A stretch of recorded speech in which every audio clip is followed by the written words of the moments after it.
Assalamualaikum. Bàyyi nañ ci jàmm rek. So welcome to Noom Hotel Dakar, Sea Plaza.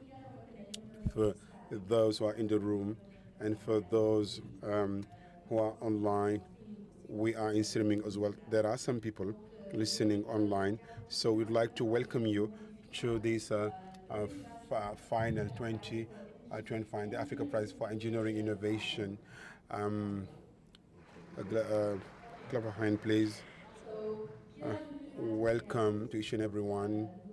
We welcome you here in Noom Hotel, Dakar Sea Plaza. For those who are following us online, we would like to thank you for being part of this final of Africa Prize for Engineering Innovation final.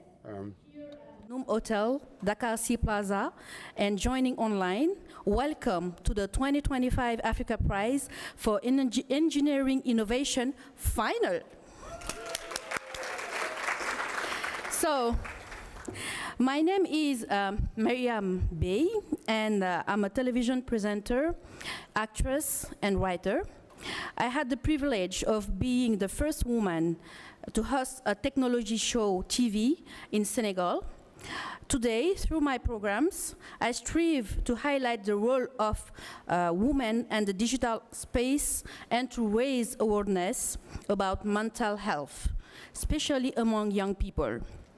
It is therefore with an immense pride that I stand before you this evening as your master of ceremony to guide the celebration of African genius, creativity, and innovation.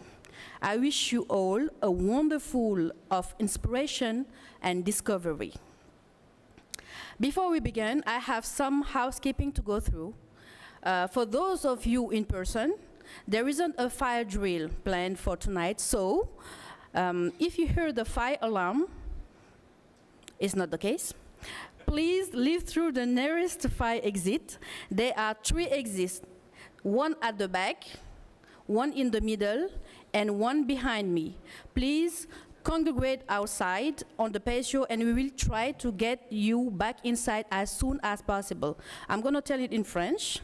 Il n'y a pas de péril en la demeure, mais si jamais il y a un incendie ou un incendie qui se propage, donc vous allez juste sortir au niveau du patio et nous allons nous occuper de ça. On est d'accord?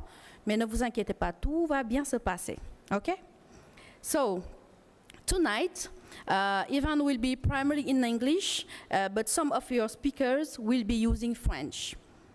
For those of you who are joining us online or mobile, the event is viewed best in landscape rather than portrait. You can share this event on your socials with the hashtag Africa Prize and you tag at RANE in capital N G capital LOBAL. For those of you online, you will see this handle share in the chat, and for those of you here in person, check the agenda card you receive on arrival. Tonight's event is particularly special as the Africa Prize for Engineering Innovation final is taking place in Francophone Africa for the first time.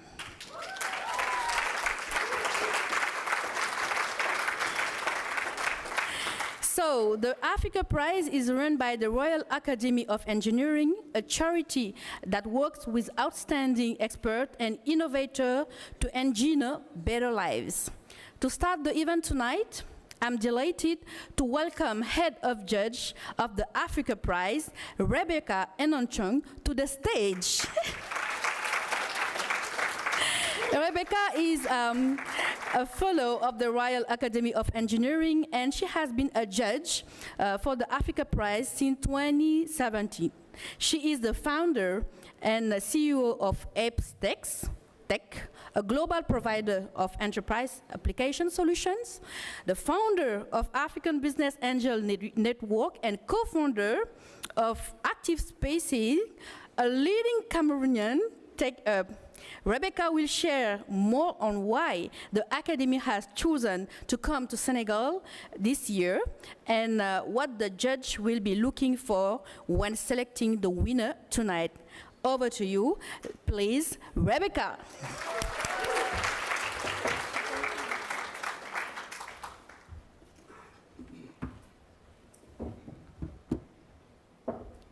Well, thank you so much, Maryam. Good evening, everyone. Bonsoir à tous. Good evening, everyone.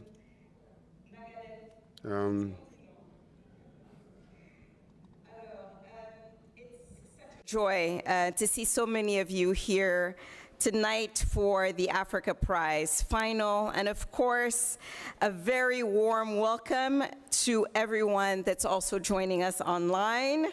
Donc, c'est ma première année. This is my first year as the head judge of Africa Prize, and as a Cameroonian coming from a French-speaking country. So I am delighted that this important stage coincides with the very first final of the Africa Prize organized in Africa, in French-speaking Africa. It's a particularly special moment for me, and it's appropriate that this celebration of African innovation is being organized here in Dakar, a city of creativity, ambition, and also a city of joy of life that we all appreciate.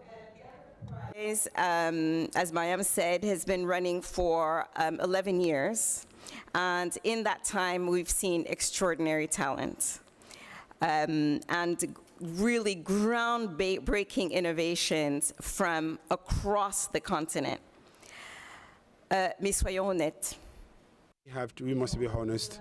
Our Francophone entrepreneurs, they have been less numerous, and our hope by organizing this final this year and by strengthening our efforts in the promotion both in English and in French, and by opening ourselves, by opening the program and by welcoming a rich diversity of innovators within this very beautiful community.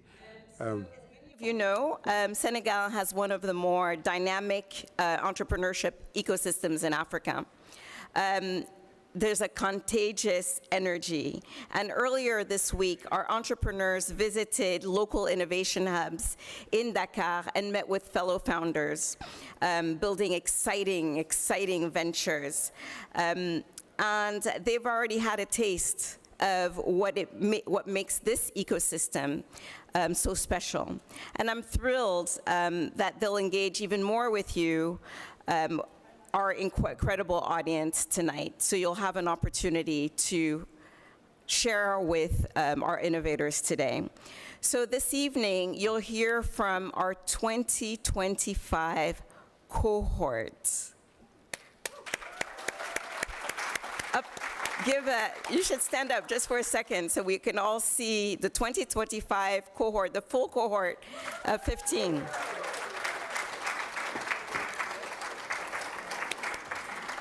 They've just completed 8 months of tailored training and mentoring. Then 4 finalists will pitch for 5 minutes. And 3 runners-up will take home 10,000 pounds. Ça, c'est 8 millions de francs CFA. It's quite 8 million CFA franc. And they receive 50,000 pounds. Presque 40. Nearly 40 million. So these 4 finalists. And how will we choose the winner?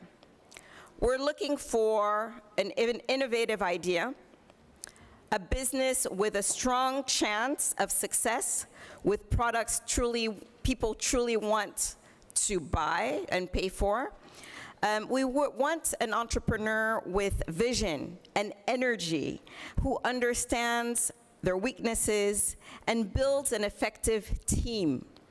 And we're looking for a business that can bring significant social or environmental benefits to their communities, to their countries, and hopefully, and often beyond. So we met the shortlist earlier this year when they came to training in London, and I can confirm that they tick every single one of these boxes. So the Africa Prize has helped them make great progress through training, mentoring, media exposure, and perhaps most importantly, learning from one another through peer-to-peer mentoring.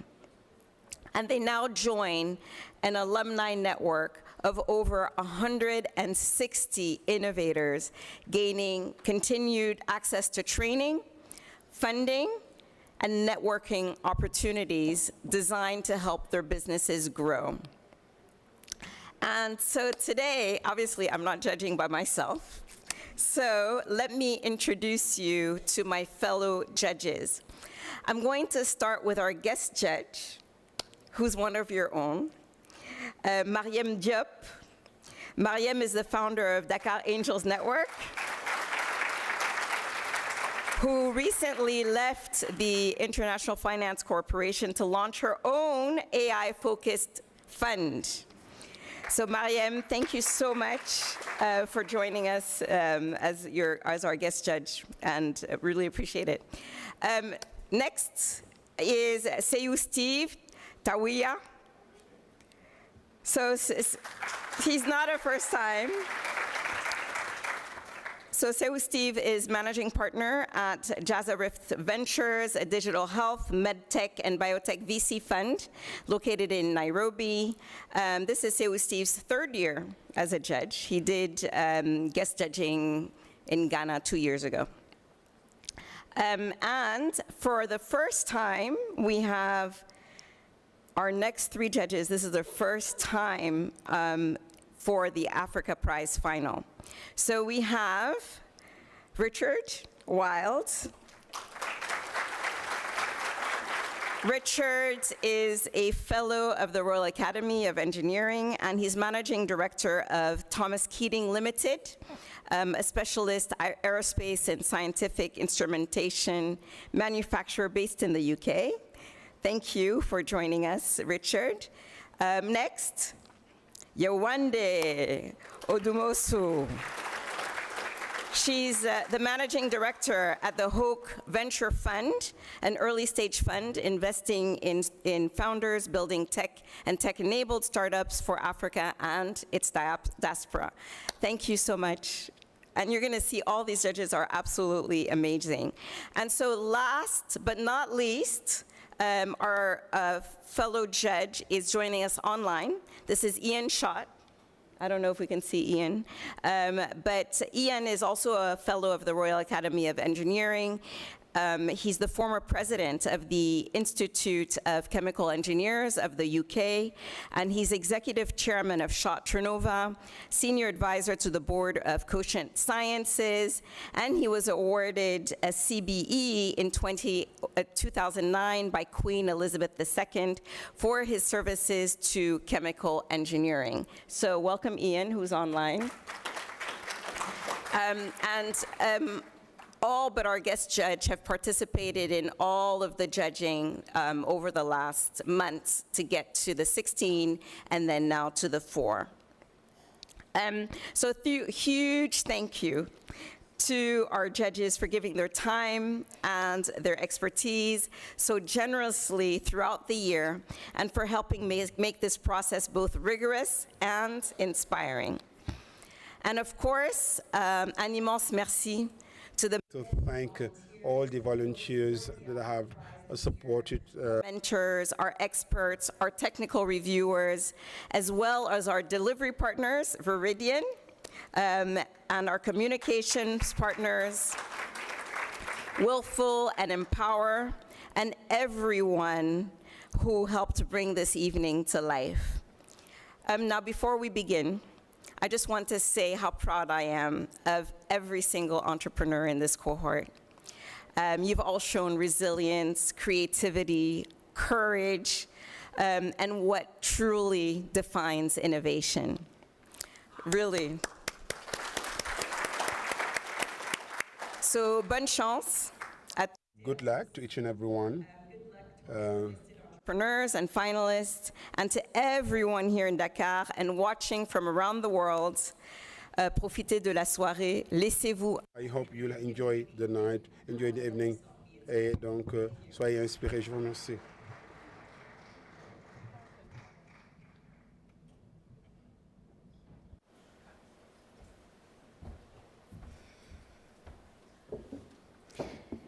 Thank you, Rebecca. Thank you for your word.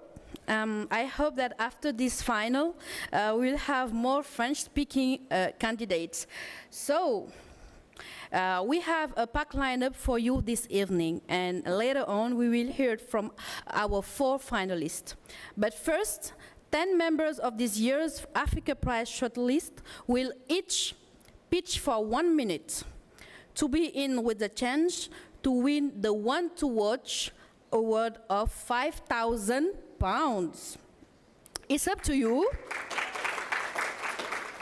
Okay, it's up to you, our in-person audience, to vote for the pitch that resonates with you, most in terms of potential impact in Africa.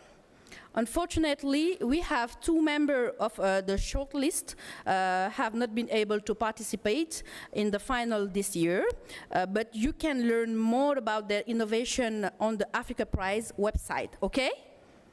So the vote will be open at the event break, and after we have heard all of the pitches. Some applause, please. Right now, I would like to introduce the first entrepreneur on the stage. He is a social entrepreneur. His name is Edgar Tarimo. He is from Tanzania and will pitch his innovation, Ecoplastic Wood. Take it away, Edgar. Come on.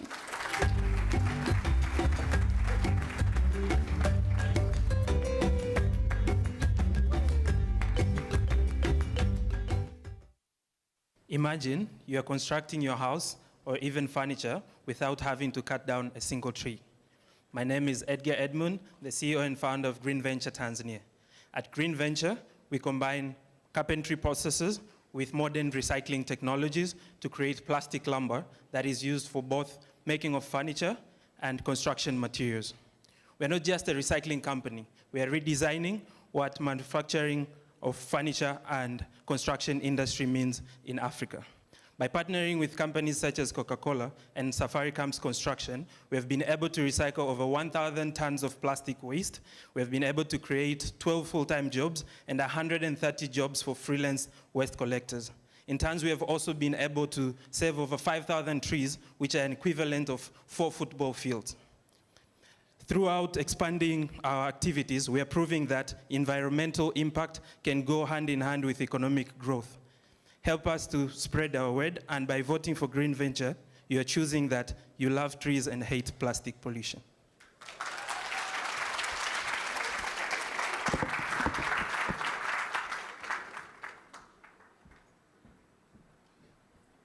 Thank you, Edgar. Nigerian's performance engineer, Chinelo Okafor, is next on stage with her innovation Play and Learn tech. Welcome, Chinelo.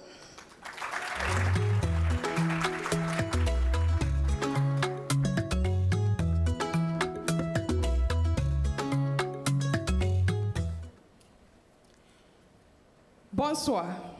Good evening. For founder of Play and Learn Tech. My son came home one day, frustrated with computer studies, saying, "Mom, it's boring. All we do is just copy notes." In fact, in Nigerian's computer-based university entry exam, More than 75% of the students score below 50%, largely because they lack practical computer skills. This is why we have built Play and Learn Tech, a gamified web app teaching practical computer skills and career mentorship. We just launched this August, and we have partnered with a school training 45 children on how to stay safe online. We partnered with an NGO training 10 girls to support businesses. Partner with us so that we can reach 100 schools in 3 years. Thank you.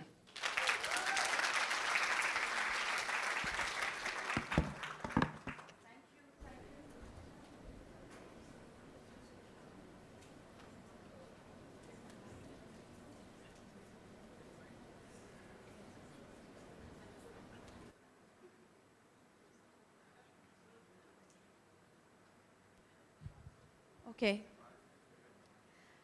Thank you, Chanelo. Our next entrepreneur to pitch is Shabo Andrew, a telecommunication engineer from Tanzania. He will introduce his innovation, Smart Luku. Over to you, Shabo.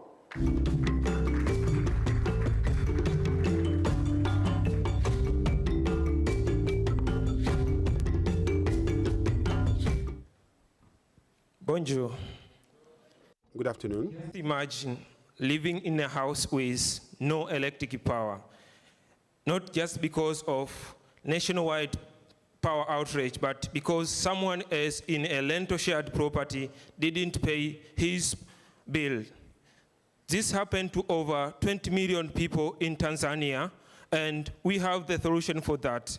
We have created a smart and affordable electric meter with individual billing, and it has a huge interest in the market that we were able to receive more than 200 pre-orders, and we established a partnership with electric companies and landlords. So we need the £5,000 so as we can move to production and provide and release this first batch of 2,200 waiting customers. Vote for us. Thank you. Merci, Shabo. Thank you, Chabo. Okay, so from Mozambique, we are now welcoming entrepreneur Rui Bauhofer to the stage to introduce EcoPlate. Welcome, Rui.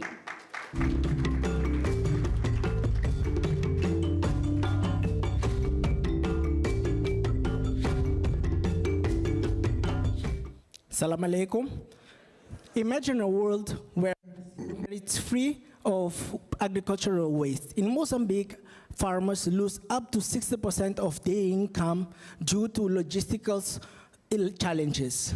That's where AgriFuel comes in, by turning agricultural waste into disposable tableware, which then sprouts into a new edible plant into the environment. By this, the farmers can recover up to 40% of their income. This innovation also tackles plastic pollution, which endangers animal species and human nature. By this, we are talking about we are talking about circular economy and taking care of our planet. Within the African prize in the last 8 months, we were able to scale our product, develop it, and commercialize it. With this prize, we hope we scale up our factory and also plant a vegetable garden the size of London. My name is Rui Bauhofer, and vote for AgriFuel. Thank you. Thank you, Rui. That was impressive. Next on stage, I'm pleased to introduce Tanzanian social entrepreneur Edita Mishu, who will introduce her business, Fresh Pack. Edita, you have the stage. She's gorgeous.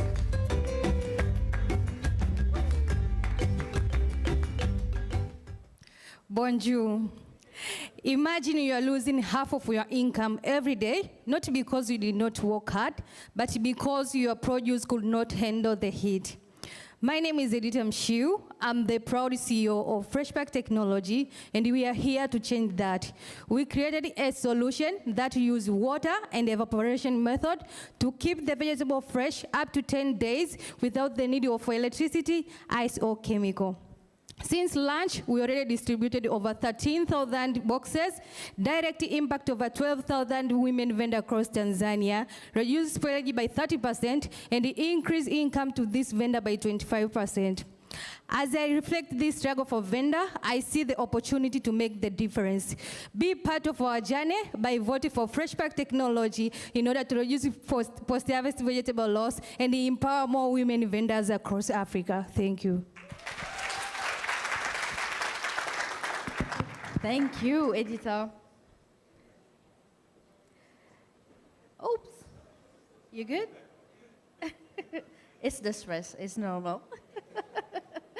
So, thank you. So, next on stage, Noura Izzat, a Ugandan product and system engineer who will introduce her innovation, Autothermo.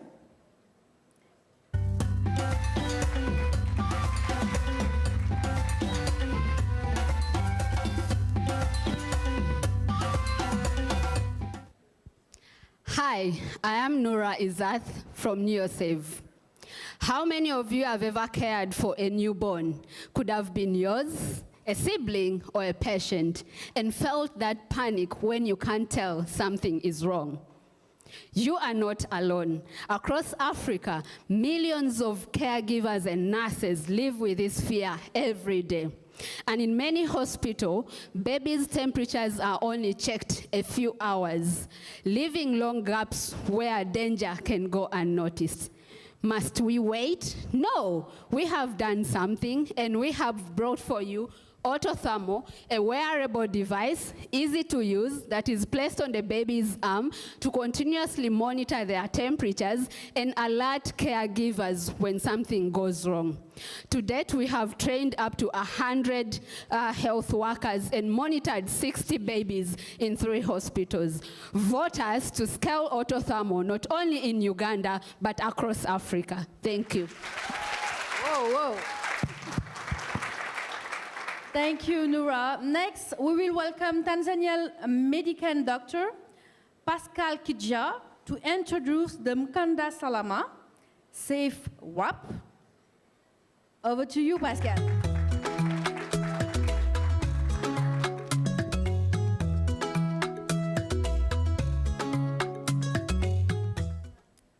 Pregnant mothers, our wives, sisters, and our mothers. Nobody wants to see them dying. My name is Dr. Pascal Kija from Tanzania, a co-founder of FREng.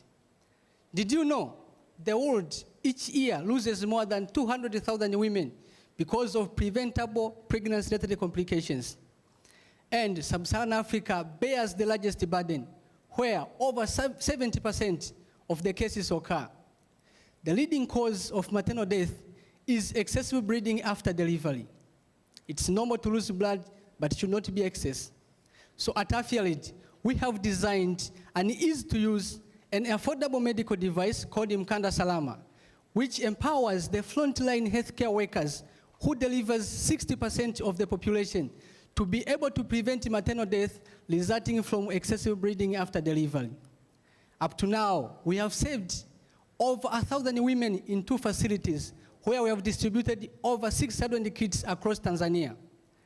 And I and the team of my other co-founders believes that pregnancy is not a disease that a woman should die with. It is to be a safe and a joyous moment for every pregnant woman. And that's why I'm here on stage today to invite you to participate by voting for us. Thank you so much. Thank you, Pascal. And I totally agree with you. Our last pitch for the one to watch in person is mechanical engineer James Nyame from Kenya. James will introduce the hybrid solar dehydrator. Over to you, James. The stage is yours.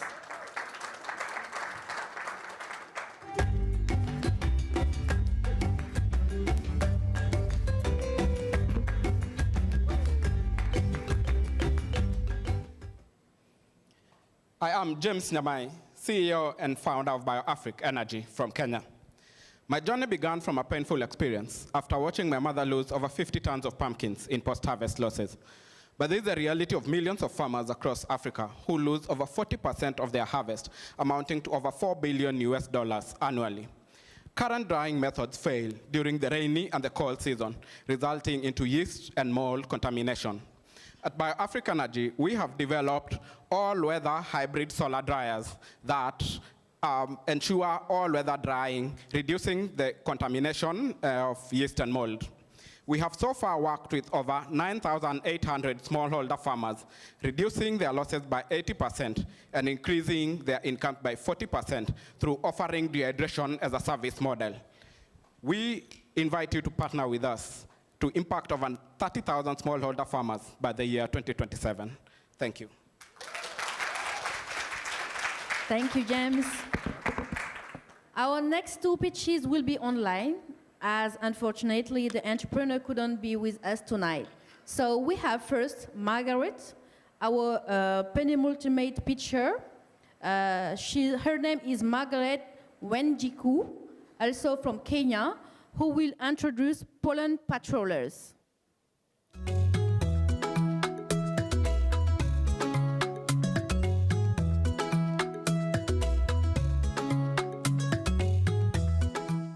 Hi, did you know that bees pollinate a third of all the foods we eat? However, according to the United Nations, 40% of bee colonies collapse annually, 60% in Africa, and this is no different in my country, Kenya. My name is Margaret Wanjiku. I'm the CEO and founder of Pollen Patrollers, an all-women founded startup that leverages technology to help beekeepers keep healthy bees, and we also offer precision pollination for small-scale farmers. We are combining IoT-enabled smart hive devices, AI-powered precision pollination, and even training in local languages so that you can be able to boost yields and even protect biodiversity. You can learn more about our innovation from our website, pollenpatrollers.com. If you win the Want to Watch award, this will help us empower over 200 women and even employ some as our field agents, creating a sustainable and even inclusive future. Thank you.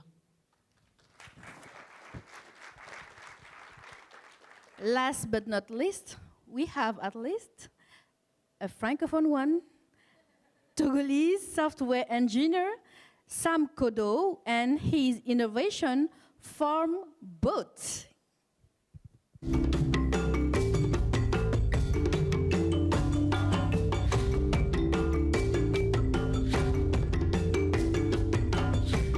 Hello everyone, my name is Sam Kodo. This is a farm bot from Infinite Loop. According to the FAO, more than 40% of crops are lost every year caused by disease and pests. To resolve this issue, my team and I designed an autonomous robot with the name of FarmBox to detect and predict early signs of disease using AI and machine learning. With this solution, farmers can save time, energy, and resources. Support us in our mission to make agriculture in Africa sustainable. Thank you very much.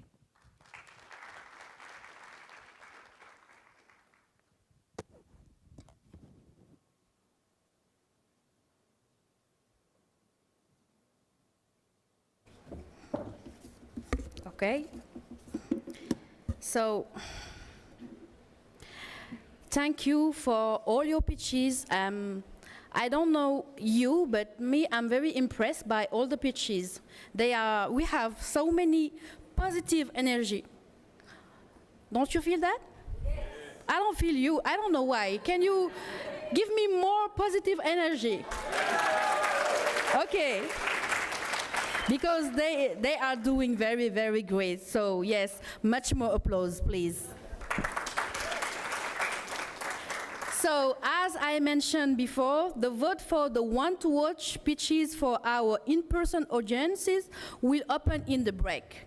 I will let you know how you can vote later, once we have heard all this evening's pitches.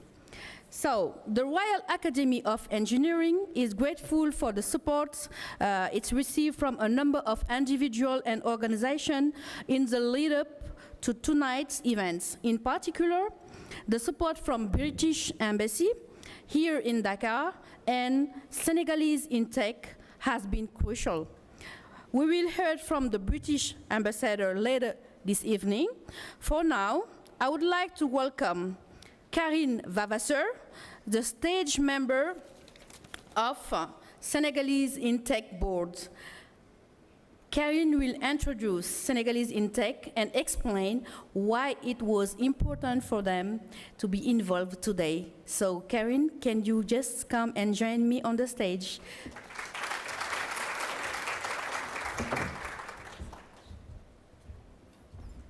Hello.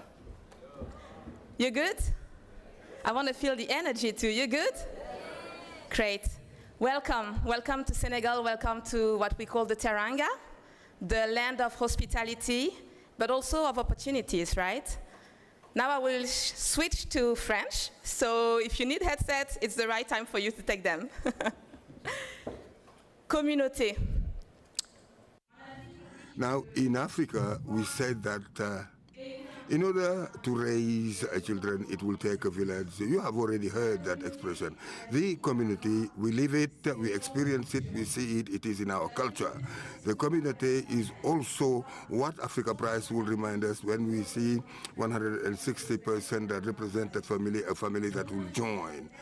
For me, Senegalese in Tech, the community is our proposal of value, is to do it in such a way, not to feel alone in our professional way, to know that we have peers that we turn to. We have this community since August 2024 to allow more than 300 members to be interconnected, networked, and share opportunity and share difficulties in order to be able to be here and to have development beyond the community and create link.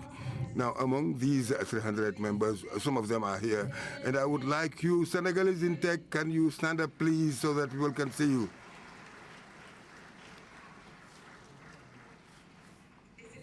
And this is why this community is dear to me, because everywhere we go, we are not alone. We always there, whether for a speech, for other opportunity, or to be connected to other opportunity. We know that there are a sister, and that can be our support and bring us some support.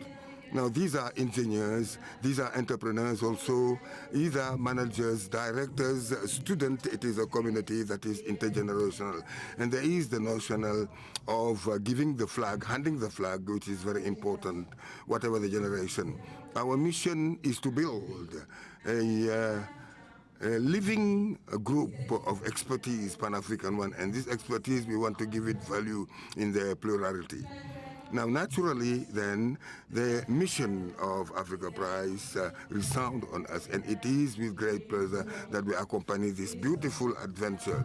And we are happy to be able to support the 16 candidates and all the organization that is now being held. We are composed of 14 members that form the board, and as we will see it on this board, you will find also the notion of diversity with persons representing the government, like the general delegation to quick entrepreneurship of women, people who are in institutions like Cabinet.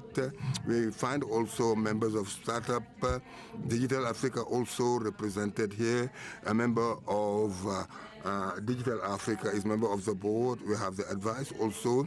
They advise the body of youth and the Reconstruction Bank. So to tell you that the organization are various, and we try to seek impact. Amandine Tito is the president who was supposed to be here with me, but who couldn't be here. Now, she went and looked for us and to say, come and create a common future and to develop opportunity, the one for the others. And this has come from what happened in Abidjan, because we didn't go from nothing. In Abidjan, we have Abidjanese in Tech, some people know, and we all belong to a bigger community called Africa in Tech. Now, this community concerning Senegal is composed around 3 branches of activity. We have a business club which have launched our collect that will allow us to have high value possibility with opportunities and network, and the access to event, exclusive event, and reduction among partners. We have also an aspect of service provider, and this is important. The member of the community be able to develop their skills. Now, and also this attachment to Africa in Tech, where we find chapters branch in Lomé, Abidjan, Dakar, Kinshasa, which represent a community of more than 700 members. We have partners also. Africa Prize is one. Now, we are in partnership with HEC, with Paris, with the Embassy of France, Teranga Africa Awards, and all that represent the plurality of opportunities that we would wish to bring to our members of our network. Our mission is to make sure to facilitate the access to the market by our members, to put forward the model roles, because we need it, particularly the young women who are looking for the ways or to which model to come close without putting into visibility those who are in institutions that are ours. Also, the training, access to funding, now with a partnership with Digital Africa to be able to facilitate the sourcing for members of the community, and also the networking and the advocacy, because we have subject to put forward, and we have to discuss about it. We will be discussing about it because we organize something the 31st of October, and that will gather us and gather the community of innovation and some of Senegal. It is open. It is not an event especially for women, and it is an open one, and the role of women will be debated around other subjects. And the call is launched to join the community. You have to follow us on the network, but immediately the reason why we are here today is you, the entrepreneurs. I would like to tell you that on behalf of the community, we send you a lot of energy, and give the best of yourself and use 100% this energy. Thank you very much.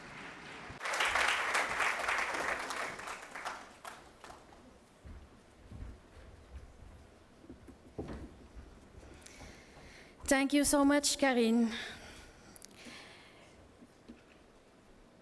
You know, I used to follow her on LinkedIn, and I can tell she's doing a great things for ladies. I want, please, much more applause for her. She's here since the beginning. When we're talking about digitals, we're not talking about digitals and girls. So she fight for it, and right now I'm very happy to see this community. So myself, I'm gonna applaud you. So just a reminder, people, don't forget, you can share this event on your social with the hashtag Africa Prize and tag at Air capital ANNG G capital LOBAL. Okay? You got it?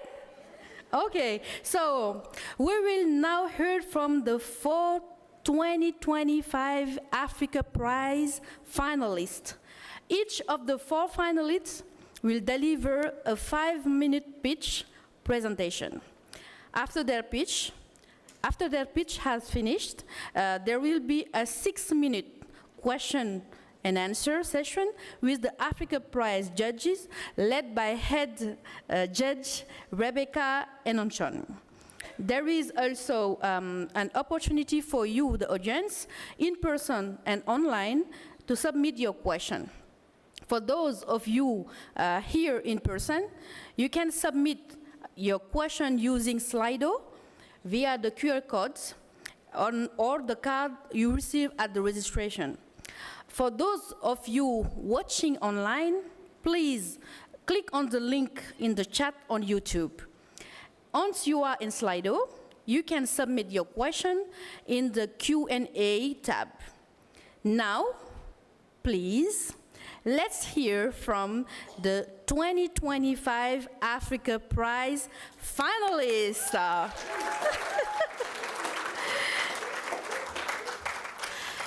myself, this evening, we have Ellie Savatia, an entrepreneur from Kenya who has developed TERP 360. So Ellie, the stage is yours.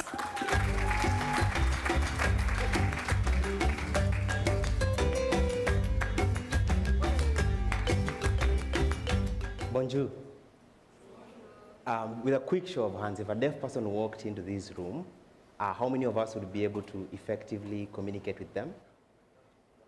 Okay, not a problem. Today I'll teach you something real quick. Just put your hand here and gently wave like this. Congrats, you've just learned how to say the word hello in sign language. My name is Ellie. I'm from Kenya. I'm the founder and CEO of Signverse. Let's look at these numbers here. In high-income countries, access to assistive technology would go to about 80, in some instances 90. Low middle-income economies, particularly in Africa, that number goes down. And in some instances, it actually goes to as little as 3%. Now, that kind of inequity is unacceptable.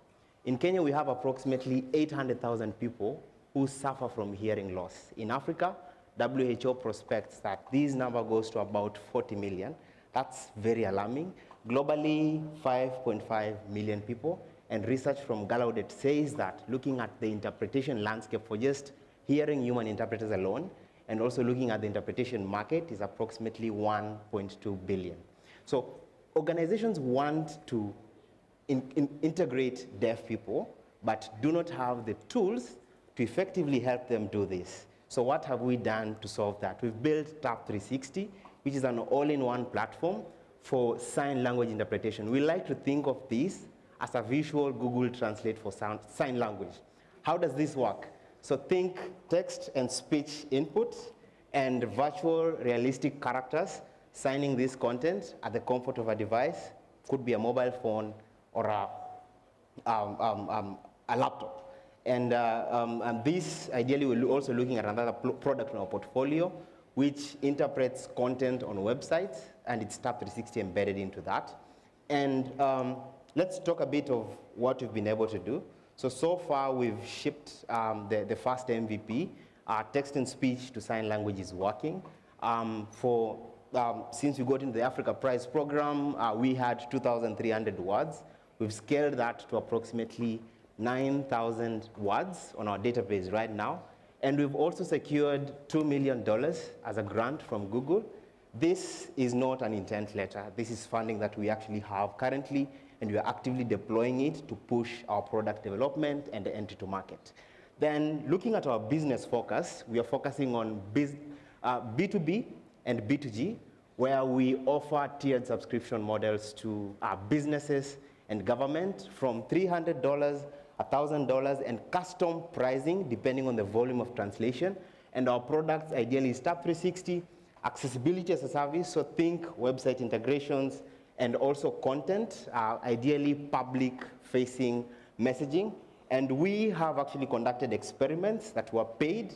Earlier on in the year, we worked with Huawei, the Ministry of Education, UNESCO, to digitize videos for DigiSchool, which is a program that is digitizing schools to the internet. We also have Kenya Airways, who we're having conversations with right now, to enable them to make flight safety information from passenger check-in to check-out accessible in sign language.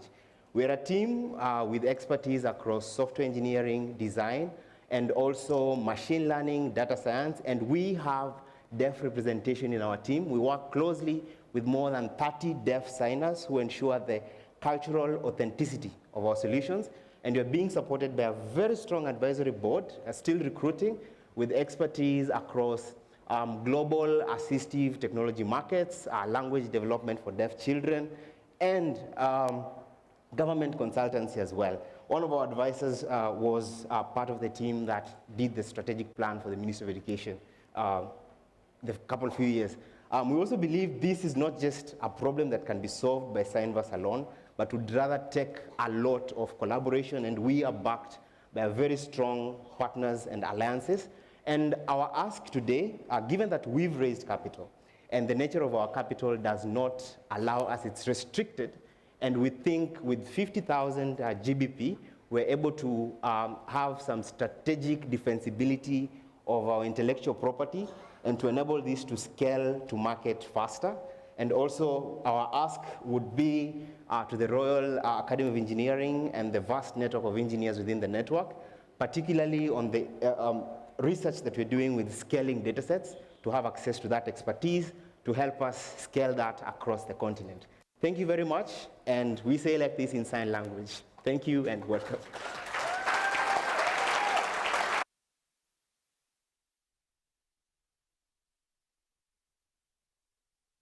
Thank you. We're going to start questions. You'll have 7 minutes, the judges, so please keep your answers short.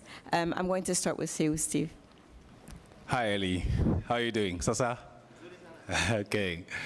So, thank you very much for the presentation. That's pretty clear. I've got a question for you. Today, we're in the age of AI and machine learning. And I haven't really seen a team with specialty in machine learning in your team member. So today my question to you is, it's very easy to develop a new product with AI. How can you make sure you're not disrupted by that? Thank you. So I just didn't get to represent everyone here, but we do have data science and AI. We've just recruited recently, and we're still recruiting as well on our team. And how do we, could you kindly just... Today,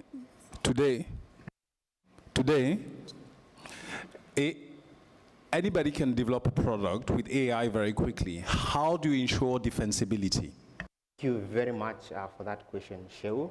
How we ensure defensibility, one, is our strategic data collection. So anyone, of course, can develop a platform, but one thing that I think many people have actually tried to solve the same problem, from hardware solutions, gloves, which proved not to be scalable, to, as for software, actually our moat is our sign language data.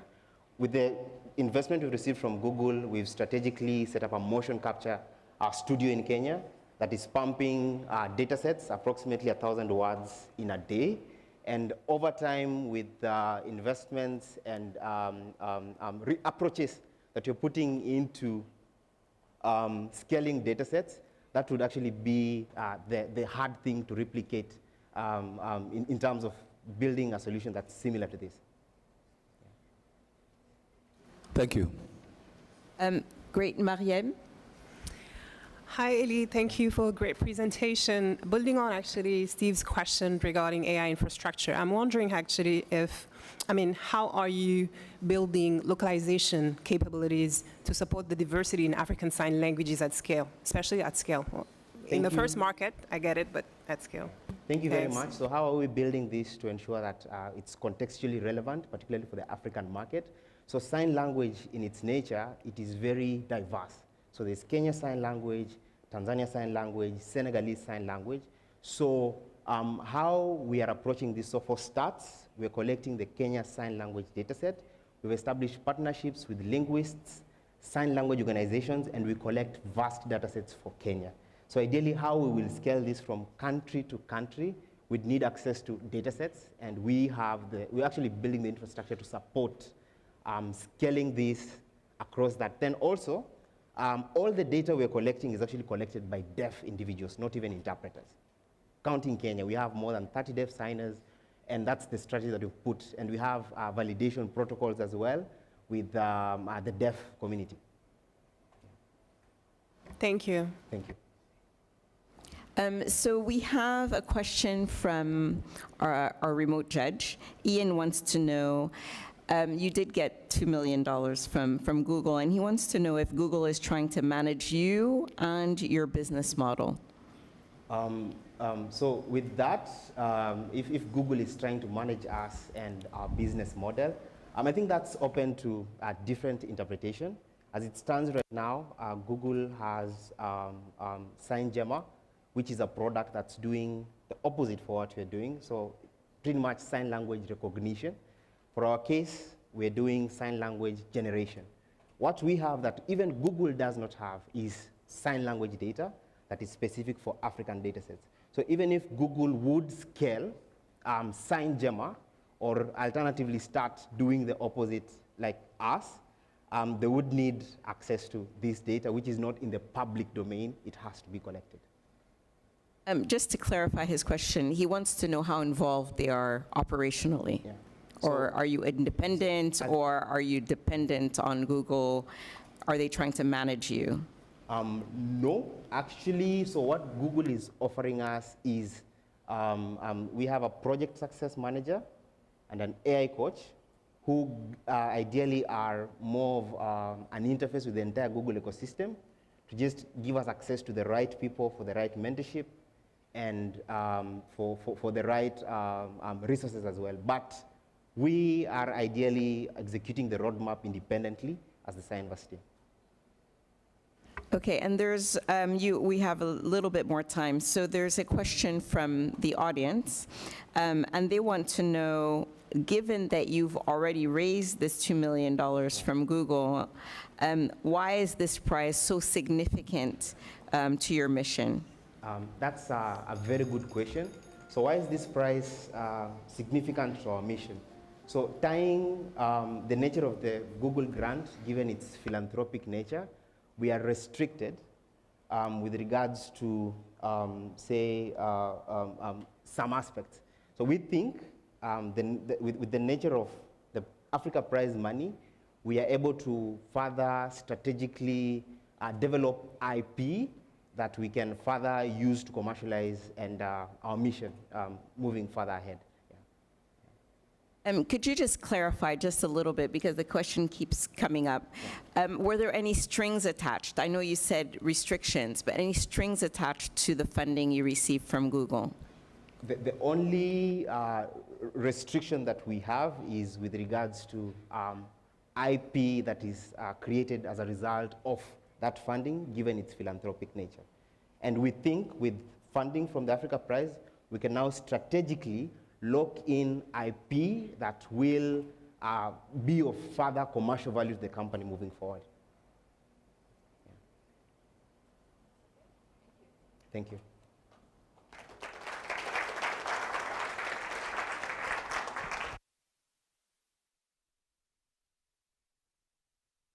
Please. Thank you. Thank you, Ellie, and thank you for your pitch. So remember, you can ask question to the finalists, and you just go to Slido and post a question under the Q&A tab.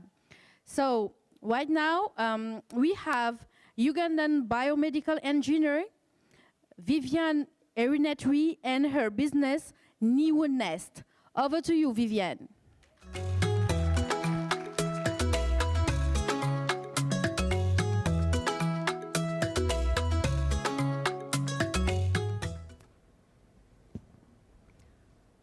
Globally, every 40 seconds, one preterm baby dies. My name is Arinete Vivian from Che Innovations, where we are engineering hope for the smallest, most vulnerable lives across Africa. I was born in Bushanje village, where the closest health facility is over 1 hour away, and pregnancy delivery is one of the major services they provide. But they have no infant warmers or incubators, so when a preterm or critically ill infant is born, they're immediately rushed to a referral hospital over 6 hours away, wrapped in bed sheets with hot water gloves placed around them, hoping they reach care alive. Unfortunately, these fragile newborns reach care cold, blue, and often already dead. Now, this is not a problem in my village alone. In Africa, 2.1 million newborns die every year. Half of these deaths are preventable and are majorly due to neonatal hypothermia. Now, this is a humanitarian crisis and a $950 million US market failure. But also, this is the gap that Neonest fills. Neonest is a low-cost, portable, and locally developed transport infant warmer, able to keep these newborns warm at a stable temperature between 36.5 and 37.5 degrees Celsius for over 24 hours at a cost of less than 100 pounds. We merge machine learning and local materials like a jerrycan, which is a container used to carry water in every Ugandan home, to ensure safety, security, and comfort of these newborns during transport on the rough, dusty roads of rural communities. A key feature of the neonest is the chain nest. This is an already commercial-ready product that has already found use in the current infant warmers and incubators to ensure safety and comfort, and has helped us generate our first revenue, as well as validate our market. Unlike expensive transport incubators and similar low-cost warming solutions on market, Neonest ensures safe transport of even the critically ill infants, and is able to ensure, and is specifically designed not just for ambulances, but also for border borders, bicycles, and for use on foot, because that's really how these newborns are transported in these rural communities. So far, we have supported over 500 newborns with our chain nest accessory in over 18 health facilities, and have raised over 50,000 pounds in awards and grants funding, with 2 national patents filed. Thanks to the Africa Prize for Engineering Innovation, we've been able to conduct our clinical feasibility study, where we've been able to validate Neonest's contextual fit, its usability, acceptability, as well as market readiness in rural Western Uganda, and we've obtained our national regulatory approvals with buy-in from the Ministry of Health to deploy these devices post-launch. We use a B2B business model where we sell directly to private and public health facilities through medical device distribution partnerships, Ministry of Health and NGO partnerships. And we plan to retail Neonest at £250 and our chain nest at £10 with a 72% profit margin. I am honored to lead and work with a team of professionals with expertise in medical device development, in quality assurance, sewing, and fabric management, who not only bring expertise, but also a personal experience in regards to neonatal hypothermia management. And we are supported by advisors with over 10 years of experience in medical device development, and clinicians. These are nurses and ambulance personnel that have walked this journey with us right from the start. Our ask today is for £50,000 to give 1,000 newborns a chance at life in the next 12 months in rural Uganda. With this fund, we'll be able to manufacture Neonest in a certified facility, obtain regulatory approvals to conduct our inhuman clinical trials, which will in turn reach over 1,000 newborns in rural health facilities. We'll also use this fund to obtain our African patent and expand our sales and marketing team. Our non-financial ask is for partnerships to scale and navigate regulatory issues in African countries, because every child, no matter where they are born or how much their parents earn, deserves a chance at life. It's 5 minutes. 7 newborns have been lost. Join us to give the coming ones a chance at life. Thank you.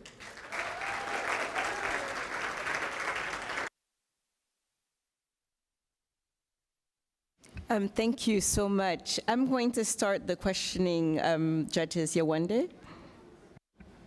Hi, well done. You guys give her a round of applause again. Okay, thank you for your pitch and for taking us through your journey. My question is around the commercial viability of the solution. So you mentioned that, you have a B2B model and you have started generating some revenue. So what is the plan in terms of scaling that, knowing that you have to balance it with how early your solution is? So what's the plan to scale it over the next 12 to 24 months? Thank you so much. So you asked about our commercial viability of our product. So actually, when we started taking the chain nest to the different health facilities, these are the business I'm talking about, the B2B model, we were trying to see what will it take to sell our Neonest device to these facilities. So we're laying foundation for early adoption of the Neonest device, and that has helped us to have over 5 clients on the wait list ready to buy the Neonest. Now, how the commercial viability of this is, chain nest stands as a standalone product. So what that means is that we are able to actually sell it without necessarily selling it with a Neonest. And with this, we're able to reach not only the hospitals, but also reach out to the ministries of health as well as directly to mothers. So starting with the private health facilities, we've been able to validate that this is a product that is ready to be bought. Now we are actually in discussion with the ministries of health who are ready to work with us to deploy over 1,000 chainists to public health facilities across Uganda. And we believe this is very scalable to other countries as well. All right, thank you. So is the plan to go first to public health facilities, or is the plan to go to private health facilities, or is it going to be a combination? How are you thinking about it? The plan is a combination, but we are majorly targeting to start with the public health facilities because that is where our impact is the greatest. The rural health facilities in Uganda are actually all public, and this is where mothers and newborns actually face the greatest challenge, especially transporting these babies from those rural health facilities to referral hospitals. Yes, thank you. All right, thank you. Thank you. Seu Steve.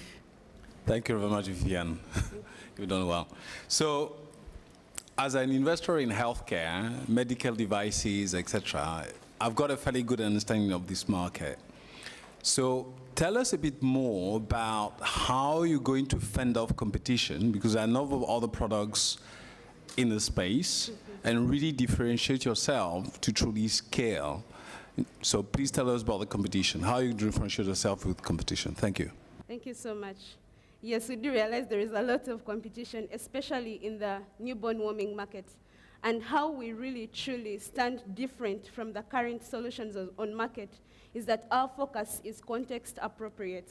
So we are looking at not just warming the baby, but warming them in the most effective way and in regards to the context they are in.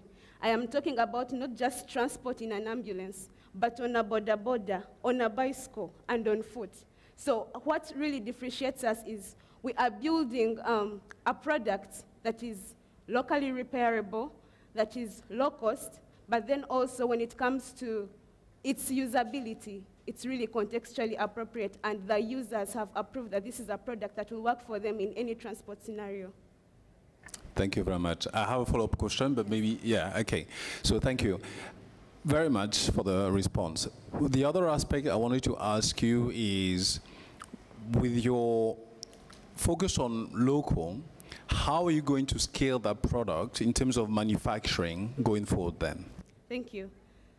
Thank you so much for your question. So actually right now, we previously didn't have any ISO 13485 certified manufacturing facility in Uganda, but now there is. So we are right now in discussion with this facility. It's already ISO 13485 and GMP certified, and we are already in discussion with them to do manufacturing, local manufacturing of these neonate devices in Uganda. And what this is actually helping us is not just the ground, not just the ground base of manufacturing, but it's going to enable us to easily scale up because we now have a hub where we can easily make these devices locally. Thank you. Thank you. So we also have questions from the audience. And the first question is, many startups are more interested in their tech than in their users. How are you avoiding that trap? Thank you so much for your question. So we actually, right from identifying the problem of neonatal hypothermia, it was through working with the users. And we have walked this journey, not just as engineers, but with clinicians and ambulance personnel who are the frontline users of this product. From the feasibility study that we've been able to conduct, we have validated what they said. So we have conducted this feasibility study in an area that has never seen the neonate, and they've been able to validate the same comments and same developmental issues that we were facing from the users that we walked this journey with. So we are now able to easily work with the users and ensure this device is human-centered. Thank you. Thank you. One final question from the audience. How is your device powered? Thank you. So right now, our device uses direct power, that's wall power, and battery. The direct power is able to run for over 24 hours, and our battery runs for 6 hours, and when it's off, it's able to still keep this newborn warm for over 1 hour. Thank you very much. Thank you. Thank you so much. Wow. I can confidently say that even here in Senegal, we need that too. Yes. So thank you, Vivienne. We are getting a lot of interesting questions on Slido, I can see. So please keep them coming, okay? And it's great to see you online and here in the room getting very involved. So next we have FREng Owusu. FREng is an entrepreneur from Ghana who has developed Aquameat. FREng, over your applause, please.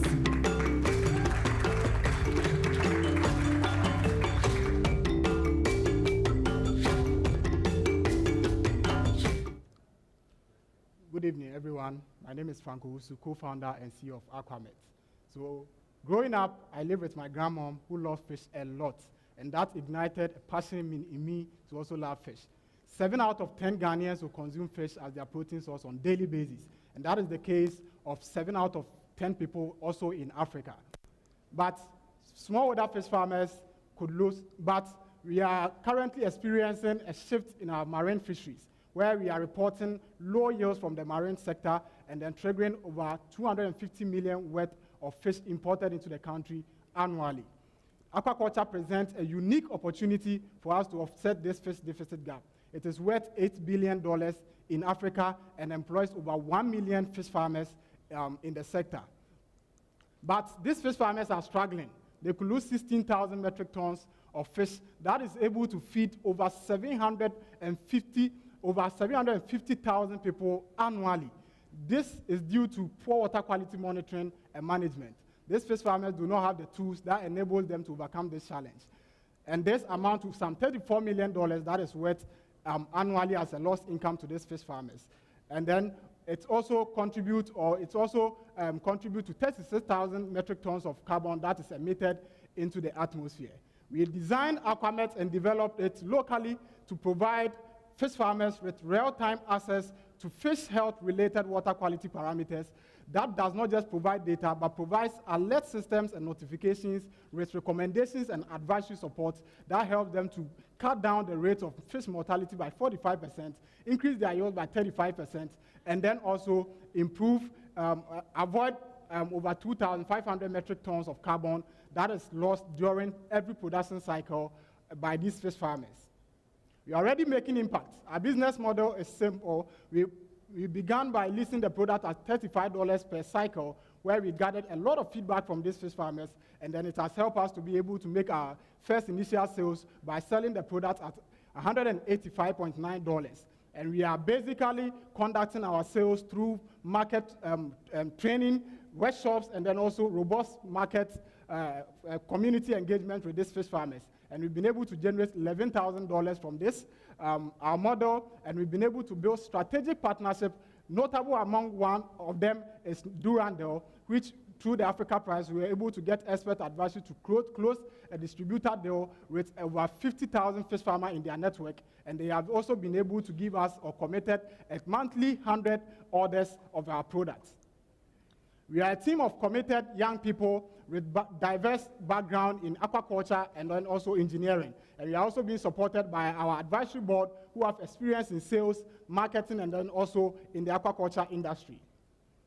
We are asking for $50,000 pounds as the price, and this will help us scale our products to reach over 1,700 fish farmers, enter one new market, that is Nigeria, and then also be able to hire key staff to help us in our operations. And we believe that with your mentorship support and then also collaborations and then technical support, we will be able to reach these fish farmers and improve their yield, reduce their losses. We invite you to be a part of this journey while we empower these fish farmers to put more fish on our tables. Thank you.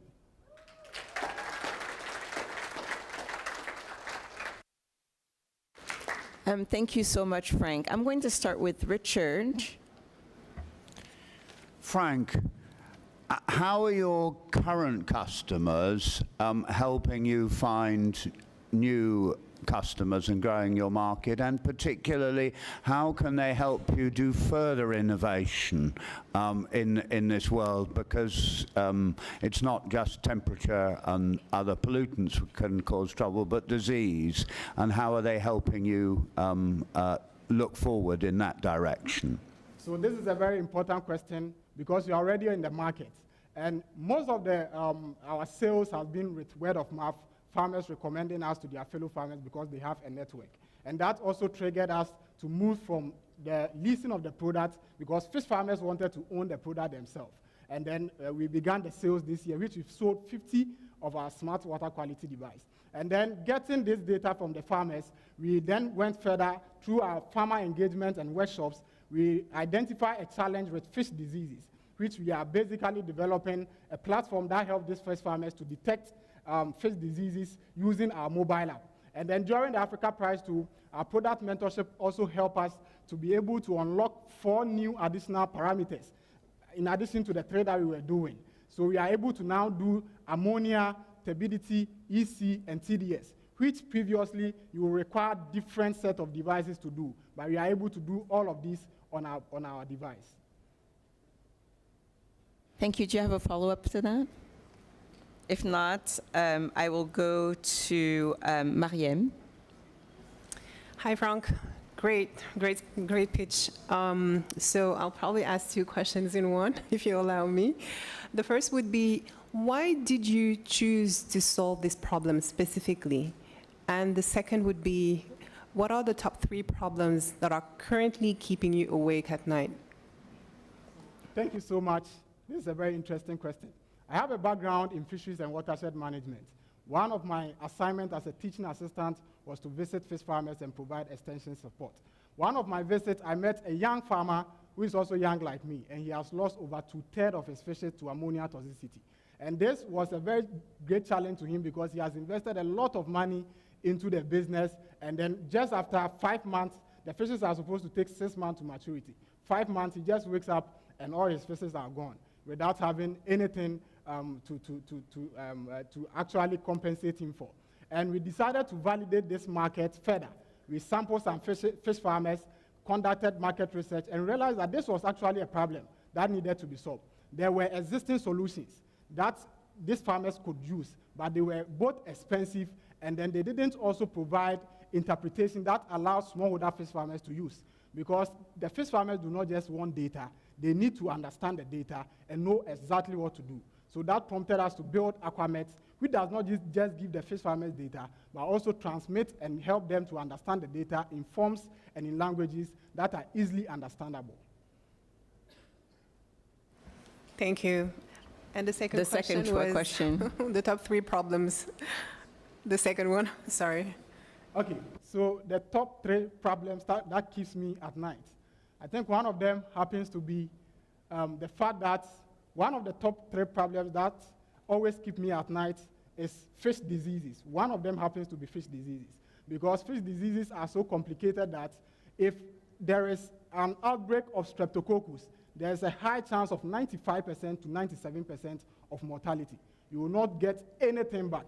And this actually is keeping me on my feet and my team at night, trying to that is where we began solving the challenge from water quality monitoring. And we are gradually moving towards disease diagnosis in fish farms. And we believe that this will be a game changer, not just for the fish farmers, but also to our food security at large. 2 more things that keep you up at night, but quickly, because we still have a question from our remote judge. Okay. Secondly, the one thing that keeps me at night also happens to be the fact that we are a very small team and we are doing so much, but we need to scale this, our team. I've had challenges hiring, but this, as an entrepreneur, you want to hire the best talent. Normally you bring in the person, but you are unable to get the result that you are looking out for. So one of the key challenges that also is pressing on me, that is why I also added 5 new team members that we could basically also get advice from the Royal Academy team to help us even scout for these new new hires to also support us in our business. And then the last one, but very, very quickly, please, because we're running out of time for the last question. Okay, so the last one happens to be, Sorry, I didn't mean to throw you under the bus, so it's okay. Right. We can move on. Thanks very much. Okay, thank you. So Ian, who is our judge who's remote, wants to know what the revenue is from your two major B2B partners. All right. So initially, we've generated $11,000 from the sale and then also the leasing. We've conducted 110 separate leases prior to the sales, and we've sold 50 of the Smart Pros. Now, we are currently with the distributor commitments. Amount. You have 10 seconds. Just tell us how much. With the distributor commitments, we have the leverage to sell 100 products every month. And that amount... Revenue. Numbers. $11,000. Okay, thank you. Thank you very much.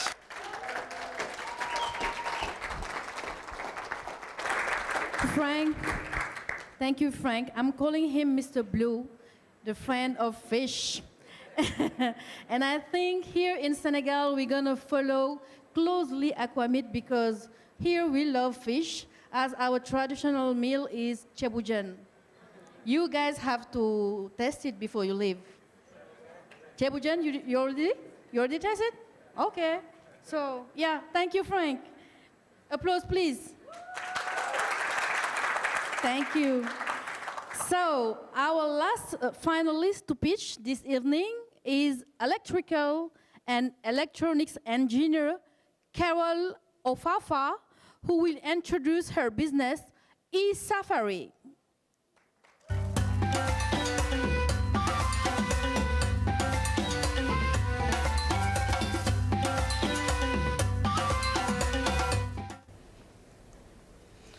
Good evening. My name is Carol Ofafa. I'm the CEO and founder of eSafari. Our goal is to transform how people and goods move in rural and peri-urban communities. Decades ago, in a small rural village in Kenya, my mother was in labor with me. She had to walk over an hour to reach the nearest health center.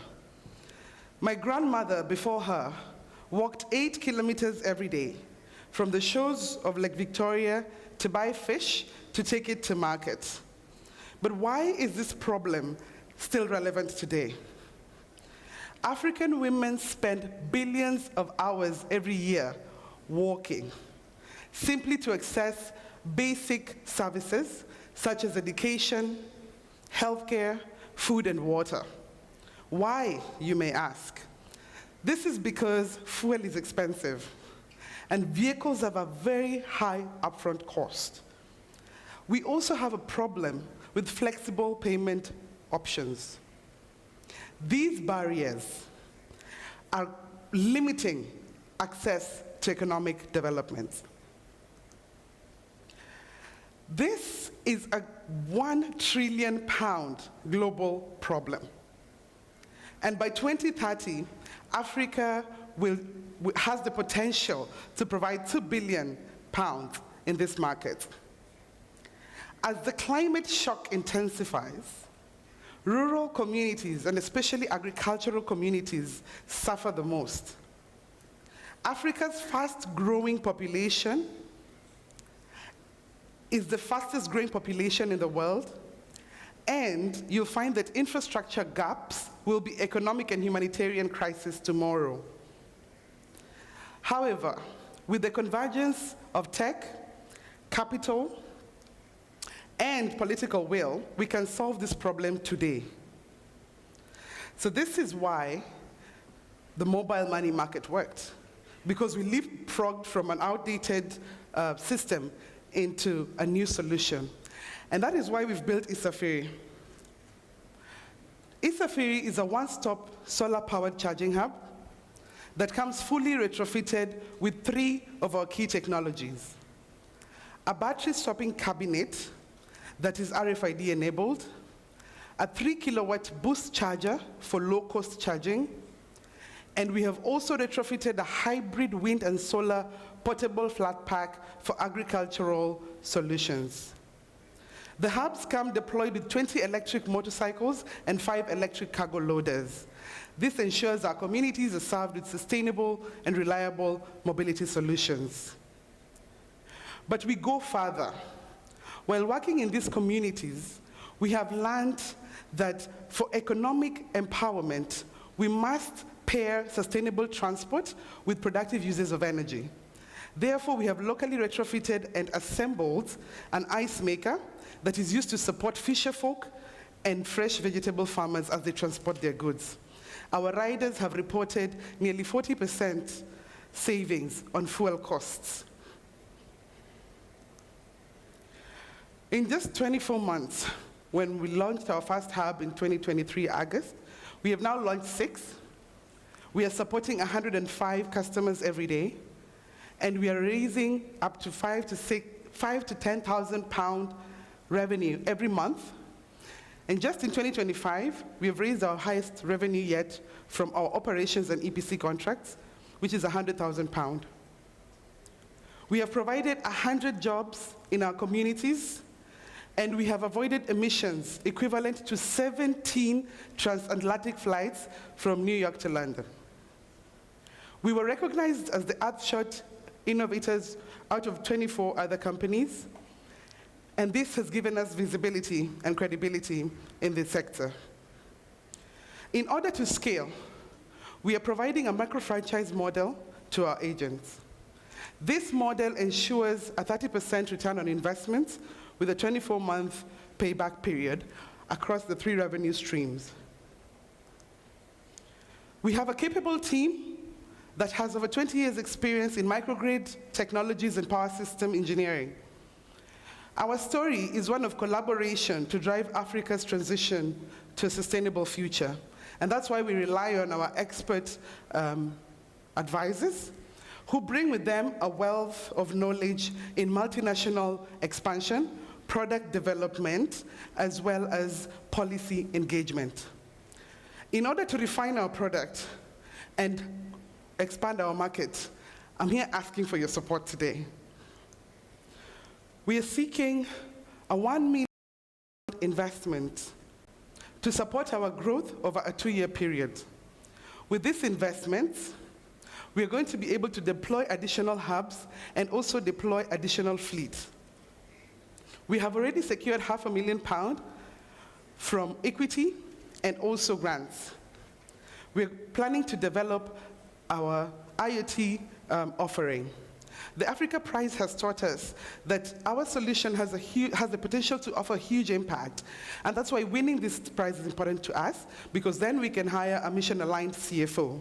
Join us in driving Africa's transition to sustainable transport.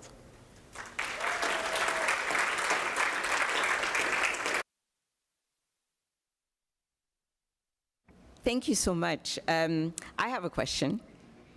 So this prize is the Africa Prize for Engineering Innovation. Tell us where you feel that you have real engineered innovation. We have 3 key innovations that we've worked in. The first is the 3-kilowatt boost charger that we've worked in collaboration together with Tata Motors in India on the design and implementation. When we tried to manufacture this product locally, it was going to cost us $10,000. But when we pushed the manufacturing to India, we managed to secure it at $300, delivery to the door. We have also registered, in the process of registering a patent, we are doing the patent disclosure with Glasgow Caledonian University on the hybrid wind and solar flat pack device. What this device will do is it will reduce the cost of the initial capex for the hub.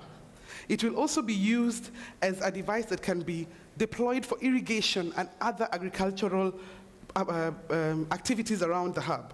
So these are the 2 innovations, as well as our business model that targets women, unlocking an entire 50% of the demography to this market and to ownership of mobility solutions. Thank you for that. Yewande, do you have a question? Yes, well done, and thank you for taking us through your pitch. I think, can you hear me? Yes. All right, I said well done, and thank you for taking us through your pitch. I think my first quick question is, what would you say your biggest competitive advantage is? Our biggest competitive advantage is the fact that we are unlocking a new market. Women in rural areas predominantly do not own access to their own mobility. So what this innovation does is we have utilized grant funding to bridge the gap in terms of knowledge, providing licenses, providing training, building their confidence, and giving them a try before you buy phase that then allows them later to own the bike once they feel more confident. And what that does is our repayment rate, if you look at our women riders versus our men riders, no shade to our men, but the women riders have a very low default rate. The male riders have about a 3% default rate in the pay-go plan. So this has encouraged us to continue pursuing more female riders to join our network. Okay, thank you for that. Second quick question is, going forward, what's a big risk that you think you need to prioritize, and how do you intend to manage that? Going forward, the risks that I think I need to prioritize are, number one, the default rates. So what we are doing to be able to prioritize and solve for that as we scale, because as we handle 75 riders, it's very easy to know who hasn't paid for what and when. But with more fleet in our network, we are going to integrate the IoT remote geofencing in order to be able to track and also incorporate the rider's profile, because we want to offer them risk visibility in our dashboard, where we monitor our energy sources, we also monitor our riders. So these are the two risks that I think would make the business, keep me up at night and make the business challenging. But we're already working on it, we've foreseen it, yes. All right, thank you very much. Okay, so the audience has questions. One of them is, you've already raised £500 in VC funding and grants. Why do you need to win the Africa Prize? Thank you. So why we need to win the Africa Prize is because for us to meet our fundraising goal, we need a mission-aligned CFO. We also need to begin the process of integrating the IoT system in our network as we expand our fleet. So the Africa Prize will be fundamental in getting us a CFO to help us close our fundraising round. We are a group of engineers, very passionate, but we have very little finance background. So having a CFO would be a very great help as we go into the fundraising. We also want to secure our asset, and therefore the IoT geofencing is very important as we scale. Thank you. Okay, and one more question from the audience is, the leap from 6 to 100 hubs seems ambitious. Why have you chosen this strategy instead of, say, expanding to 20 hubs? Thank you for the question. Expanding from 6 hubs to 100 hubs is a strategic decision. This is because the cost of developing one hub, only one hub, is about £15,000. The cost of developing 10 hubs is £10,000 each. But when we deploy 100 hubs, we are using only £5,000 per hub. This means that the overall cost and cost reduction will trickle down to the end consumer. So the economies of scale will ensure that we reduce the cost for our CAPEX, but also the cost for our riders.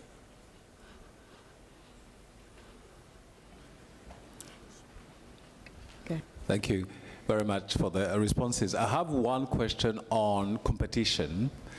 I know your product is differentiated to some extent, but that market in Kenya, or in general in East Africa, is quite crowded. How do you manage that? So what differentiates us is, number one, the fact that we are deployed in rural mobility, in rural areas. Most of our competitors are concentrating in Nairobi, where we have delivery fleets and lots of border riders. But in rural Kenya, where 70–80% of the people are actually utilizing micromobility every day without an alternative, is forgotten. This is because the risk that our competitors foresee, which is the ability to pay, is something we have solved. We have solved this by offering a pay-go, and this pay-go model is actually integrated into our battery management system, where the rider can choose how much energy he wants to use at any one time. So this is a very unique offering. With our 3-kilowatt charger, developed in partnership with Dakar Motors, you can actually select how much energy. If you only have 10 shillings or 0.001 cents, you're able to only charge for that amount and go as far as you need to do some work, collect some money, and come back to the hub and then collect a fully charged battery. So that offering is unique in that sense. Thank you so much. Thank you. Thank you.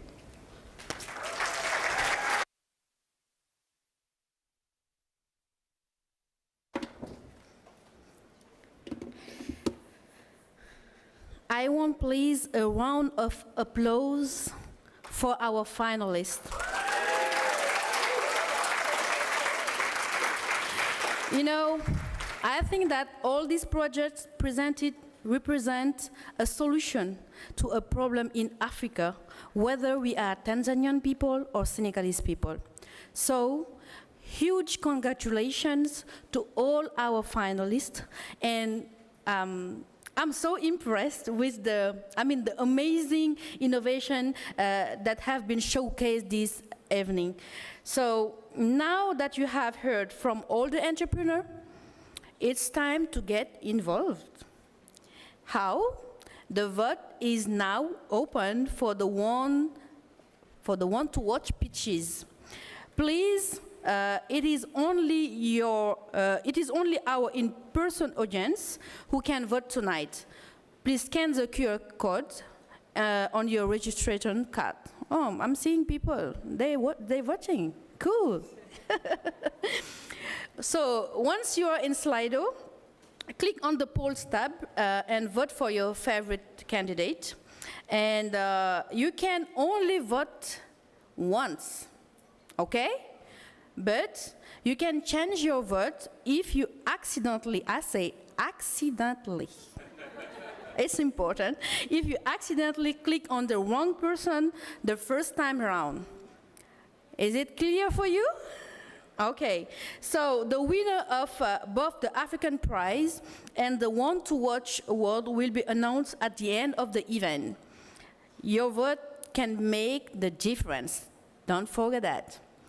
We will now have a short break until 8 p.m. To give you all the chance to stretch your leg and grab a drink, some food and drinks downstairs on the patio, okay? And then our judging panel will also depart to begin their deliberation to choose the 2025 Africa Prize for Engineering Innovation winner. I can't stand that. For those of you watching online, we encourage you to visit the Africa Prize website, where you can learn more about the innovation that have been showcased this evening. And you have a link will be posted in the YouTube chat. If you have been inspired by the innovation that you've seen this evening, and you would like to participate to Africa Prize, application will open again in June 2026. Say it again, in June 2026, okay? And this time I want so many Francophone people, okay? Please note that the voting will close just before the end of the break. So please, you have to vote right now. And be back in your seats and at your screen by 8 p.m. local time, not Senegalese time, okay? Thank you. So we're having a break.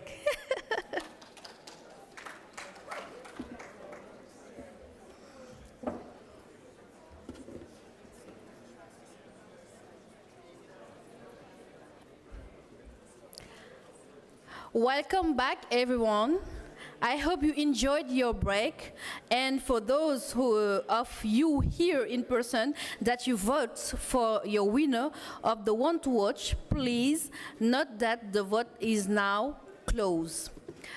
Before we find out the winner announcement, I'm delighted to introduce our keynote speaker for this evening, Claudia Senghor.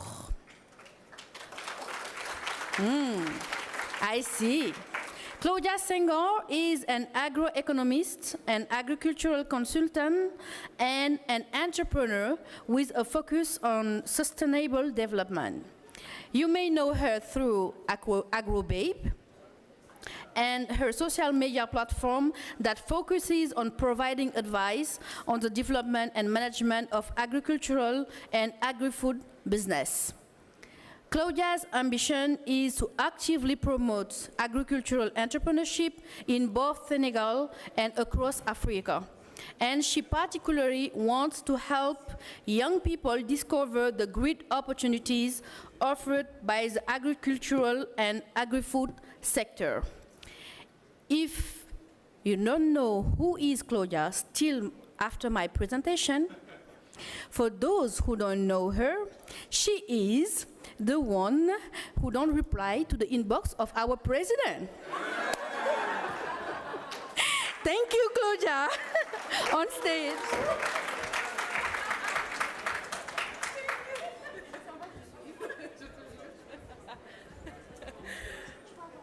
Oui.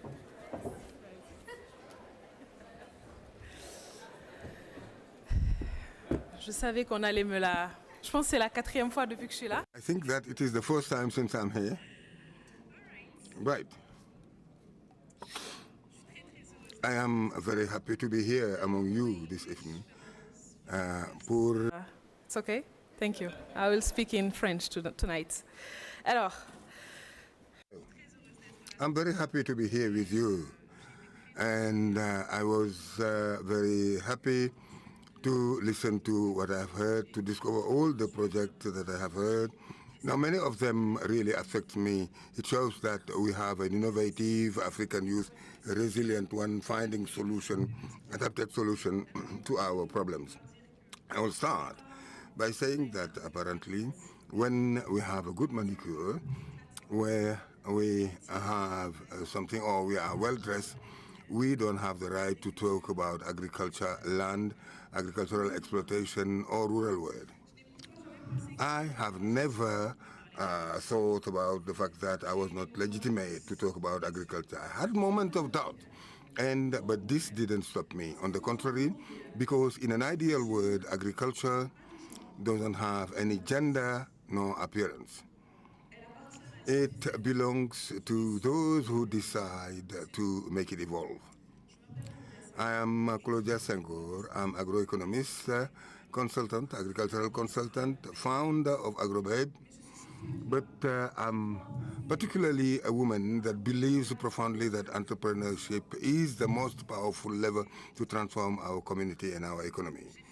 I have done all my pre-university studies in Senegal, and I flew to Canada for studies in agroeconomics and follow my training. It was not simple, and nothing predestined me to agriculture.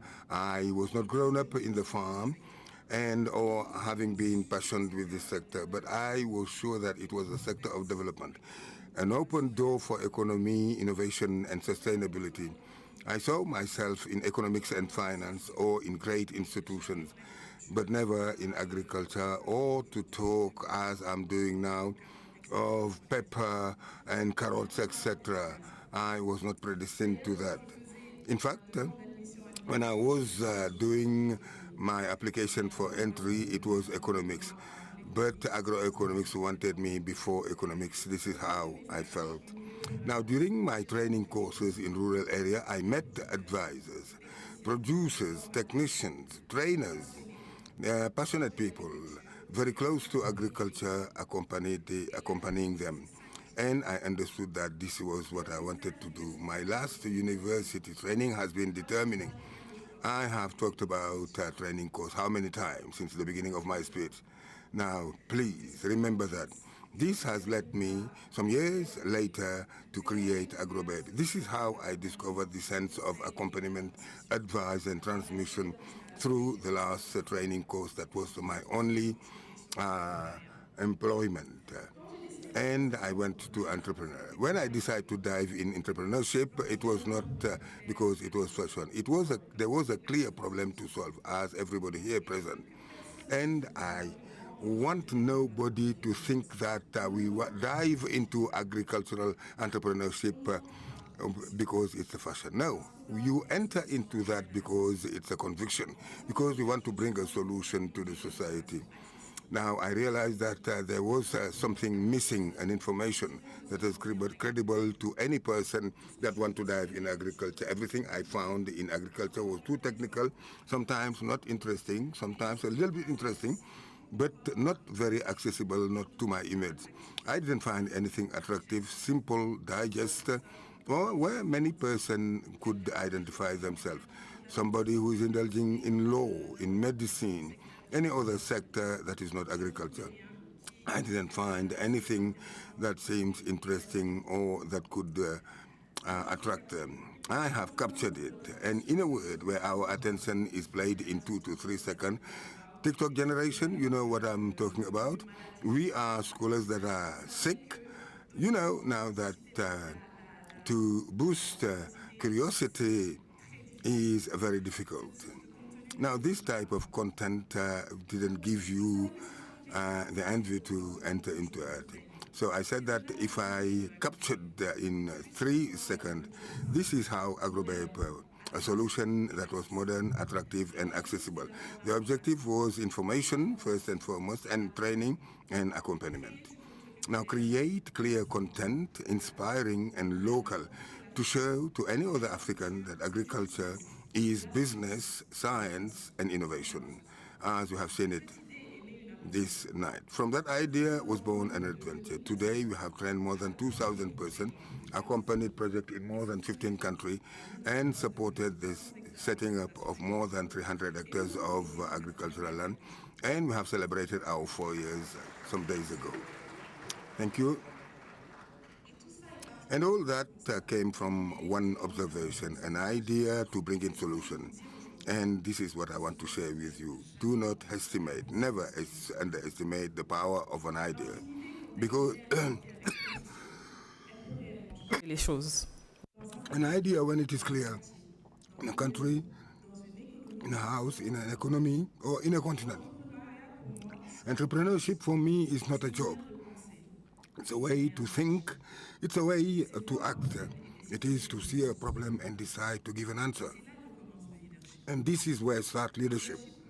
The leadership for me is not to be brilliant alone, to make beautiful speeches or manage 100%. For me, it is to create a movement around yourself, create a mass of person that believes to an idea and to their turn will impact other person.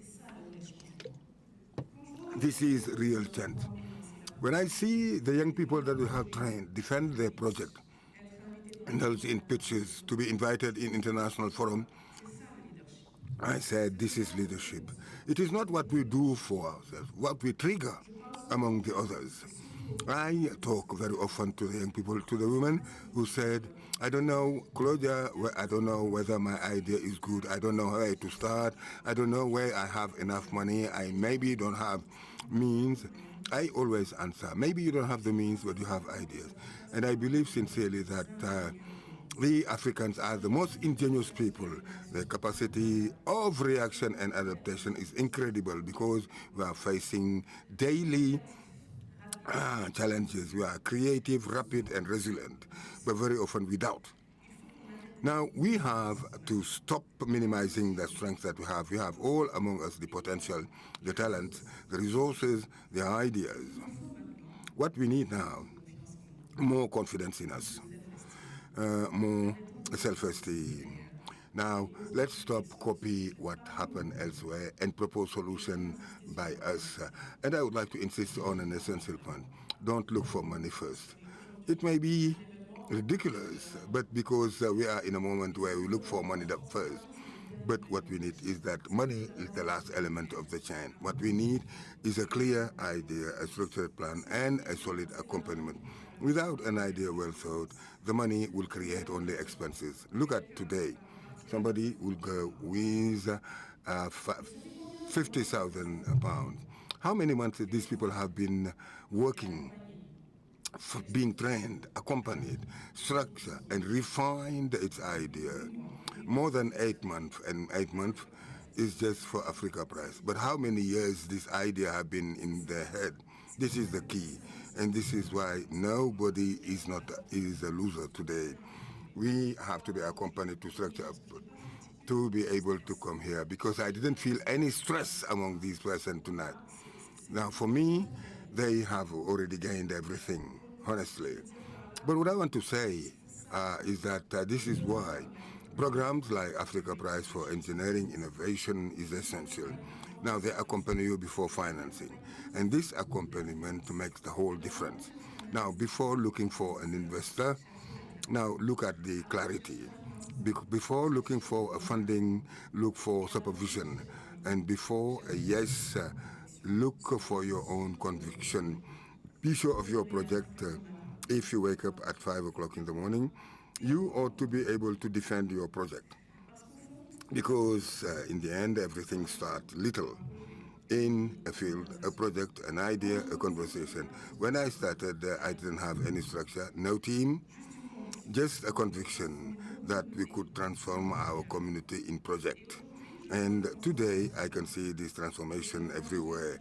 Engineers that create agricultural local technology, women launching a project and enterprise of processing, now other people exporting in other African countries and throughout the world. And I say every time, entrepreneurship is not only economic, it is profoundly social. It is a way to say that I refuse to wait for somebody else to change things for me. So I will conclude by that. Africa is not lacking talent. It lacks confidence, connection, and collective courage. Now, for those people who are listening to me here in this room or in line, now please dare dive into attempt. Now dare restart, because the future does not belong to those people waiting for it, but for those entrepreneurs. Future should be cultivated and start with an idea, a decision, a. Thank you very much to all of you.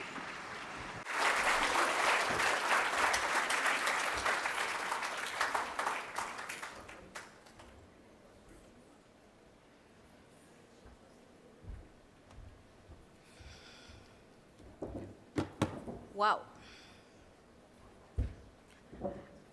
I have to take my place because she was too high for me. Thank you, Claudia. Okay.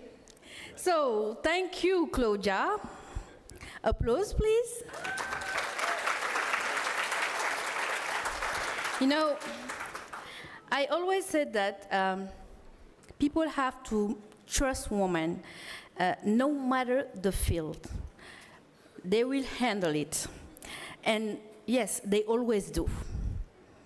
To the woman, Claudia has said it all. Believe in yourselves, and the rest will happen naturally. Applause. Yeah.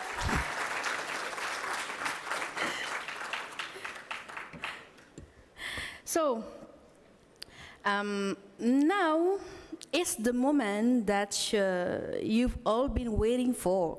The winner announcement. I would like to invite this year's Africa Prize shortlist member back on stage to find out who has won the Want to Watch Awards. Please give a round of applause to the cohort for their amazing pitch this evening. I said amazing, amazing applause. And round.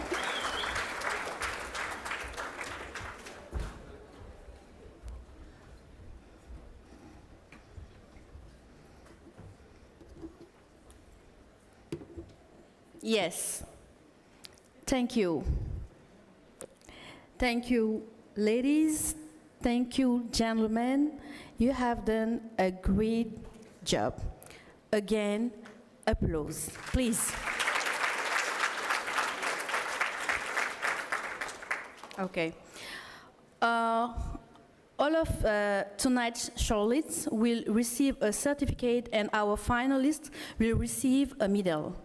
I would like to invite Malcolm Brinded, Chair of the Africa Prize Steering Committees, to say a few words about tonight's event and to announce this year's Want to Watch recipient.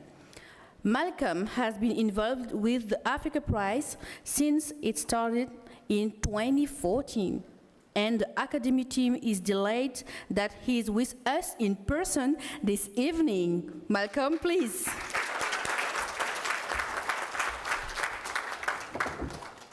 Merci bien.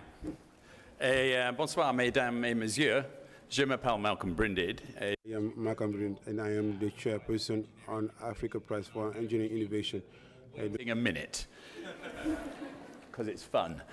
I've got 3 quick thank yous. I want to say thank you to Claudia. That was truly an inspiring talk. Thank you. Well, congratulations. I want to say thank you to Senegal. I have been to 11, well, this is my 11th Africa Prize final, so I've been to them all. And being here in Dakar is absolutely up there with the best. It probably is the best. And I'd like to say thank you to the UK government, who are a major sponsor of the Africa Prize. So without their financial support, we would simply not be able to run it. So thank you to them. So the One to Watch prize is awarded to the best pitch by the shortlisted entrepreneurs that you see here and that you heard pitch for just 1 minute earlier. And of course, it's been decided by a vote by you, the audience. The prize is £5,000, I am reliably informed. 3.8 million CFA francs, which sounds more. And the One to Watch winner is someone who gave their first ever pitch in English from Mozambique, Rui.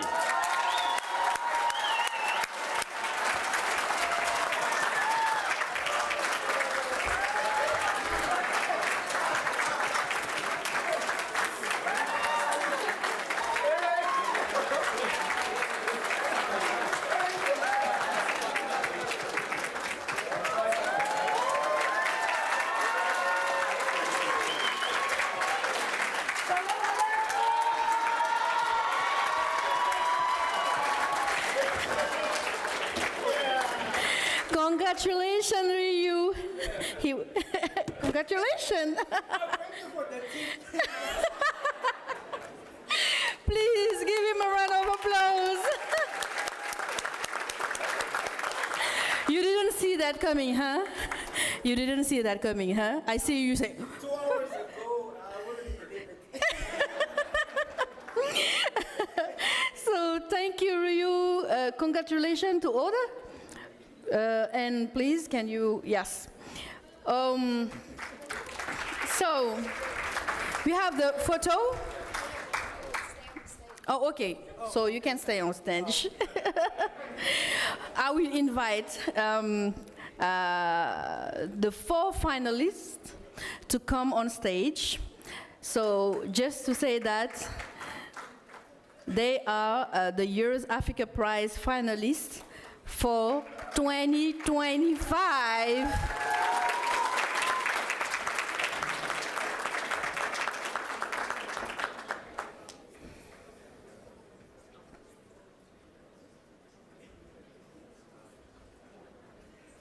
I have a question.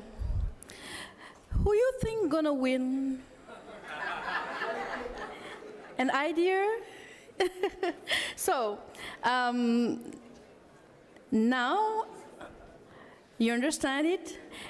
It is time to announce this year's Africa Prize winner. And for this, I would like to invite head judge Rebecca Enonchong back to the stage.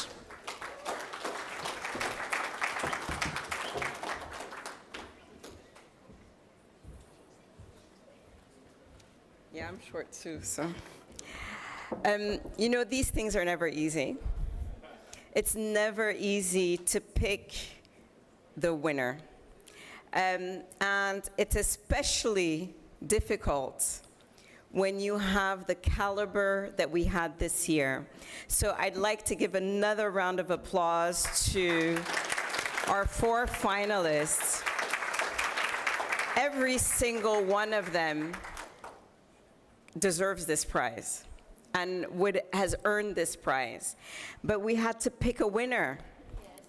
Yes. And the winner is... Drum rolls. Ellie.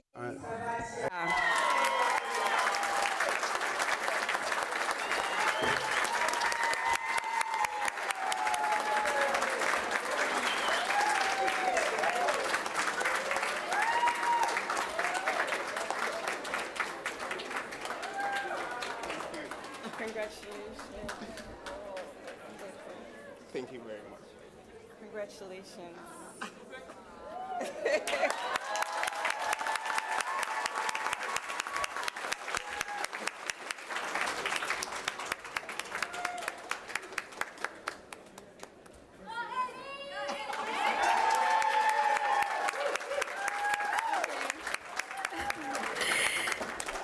Thank you.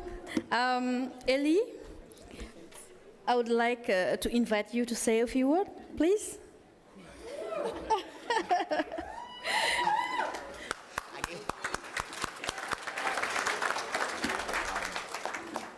Thank you, thank you, thank you. You say in French, merci. Merci. First, I would want to thank the Royal Academy of Engineering, the judging panel, our trainers from Viridian. I think you can all attest that they're very good. Two, I'm out of words. I actually never prepared like a speech or anything. But I'm totally grateful for this. And this is just a testament to the innovative, assistive technology work that is coming from Africa. I think Kenya has most likely the highest concentration of assistive tech founders in the continent. And this is a testament to the work that, I think, yeah, the rockstars at Signverse. Oh, yes. Congratulations to that as well. And also to the top 16 shortlist. Very inspiring list. And I'm just out of words right now. I think first I'd also want to thank my family at home, the support that they've received. And also I'd want to dedicate this to my late grandmother. She passed like 2 weeks ago. I didn't get the chance to attend her burial, but very happy to be here, and I'm really looking forward to the engineering excellence that will come out of Signverse, the top 16 shortlist, and the rest of the African continent. Asanteni sana.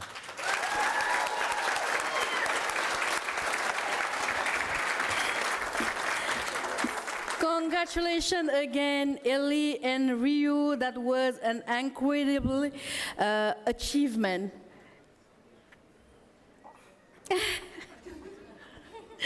So I'm getting so emotional because, I mean, that's very beautiful. So please, again, applause them.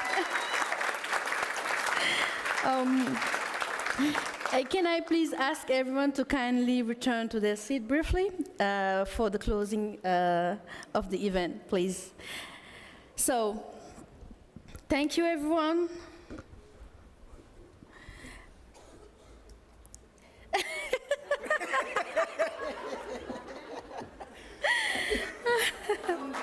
Unbelievable.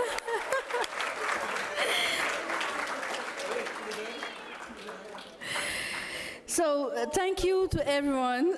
Thank you to everyone who has participated this evening, to all of our finalists and shortlist members who have pitched so brilliantly, to our Africa Prize judges, who have committed so much time and enthusiasm to this process through the past year, and our guest speakers who have taken the time to share their knowledge and experience with us here in Senegal. On vous dit merci, merci à vous. Thank you to you judges. Thank you to all those who took the floor. Thank you to the participants. Thank you to the guests. I think you deserve a round of applause. Thank you.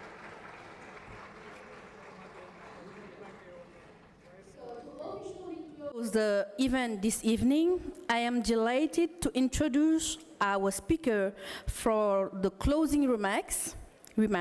His Majesty's Ambassador, Carine Robart, from the British Embassy here in Dakar. Please, close.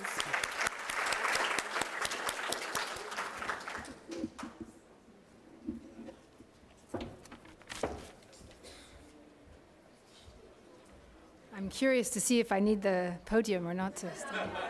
No, I'm told enough. Now I need to move it out of the way,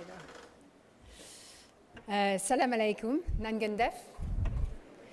So thank you for the opportunity to close this final of the Africa Prize for Engineering Innovation 2025.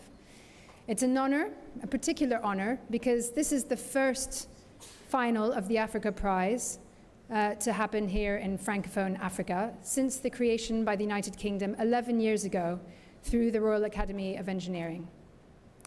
And to celebrate that, I'm going to, I hope you don't mind if I make my initial remarks in French. I'm going to challenge the translators by going backwards and forwards a bit, because I realize that most of you speak English that participated in the event.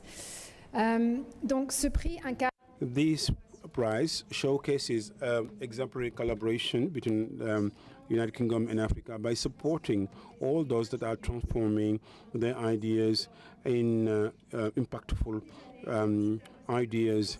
This is an excellency bridge for all African engineers that are addressing local challenges for sustainable and concrete solutions. In my quality of ambassador, and I'm very proud of this common all these achievements, the products, the fundings, and the remarkable network of formulators, most of them being among us today. United Kingdom will remain attached to the spirit of innovation and is committed to increase again and again the Africa Prize for the upcoming years. Engineering is at the heart of sustainable transformation of our societies, and it is a link between communities. There are two concrete examples. First and foremost, when I arrived just in Senegal 2 months ago, and 2 weeks after, our Minister for Africa, he visited in Senegal. I was honored to visit with him the persons, and we have seen them showcasing African engineering, and their mobile labs are real high quality achievements. They are autonomous, and this is a very high technology, and they can intervene very closely to the communities in period of COVID and impacts by bringing capacity of diagnostic and appropriate sequencing where it was appropriate. An inspiring example of technology for the common well-being. Second example, now 10 years ago, during my maternity leave, I have visited an exhibition where young inventors presented projects to fight against climate change. Difficult not to be called upon by this topic when we have a newborn in our hand, and I know that this generation will suffer from all the consequences, the most harmful of climate change.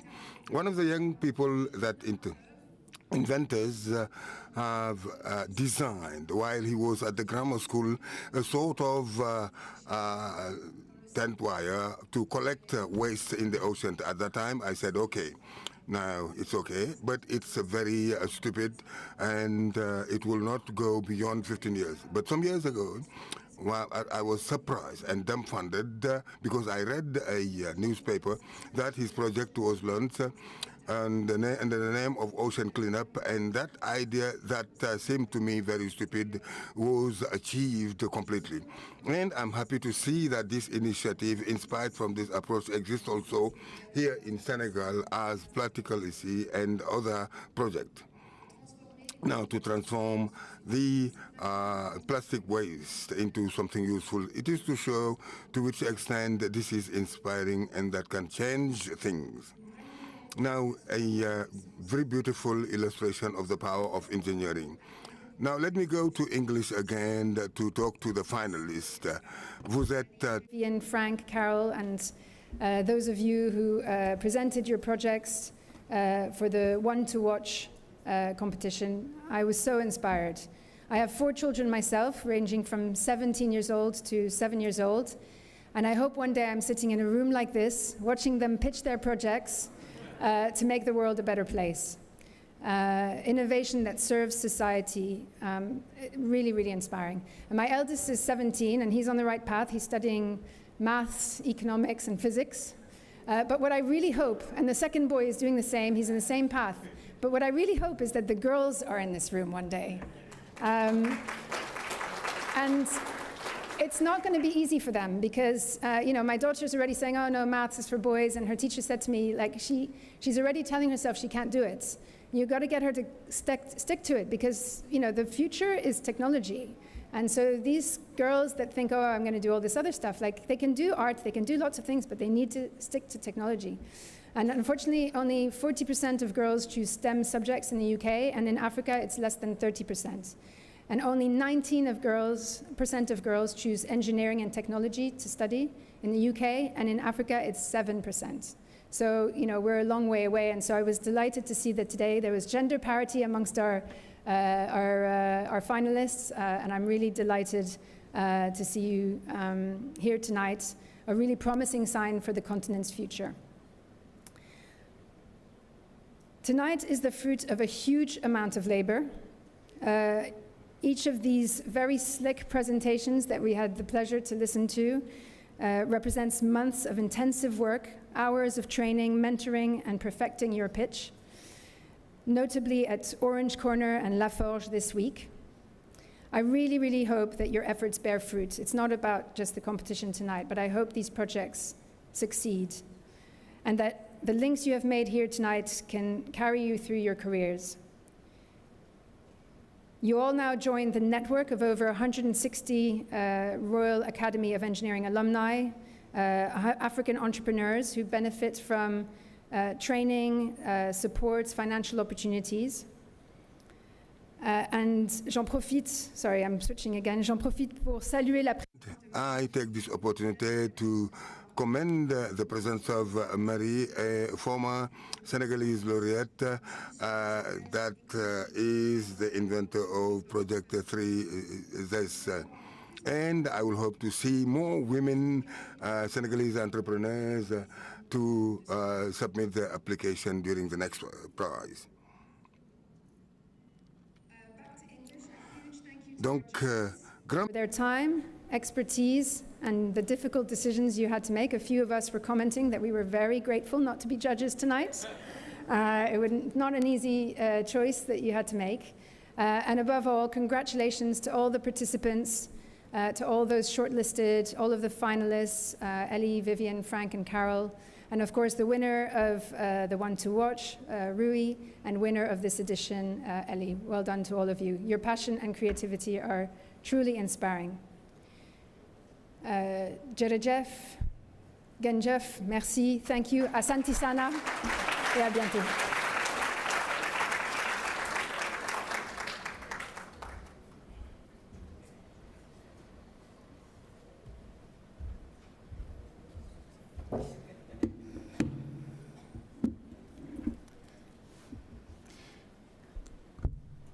Thank you, Your Majesty.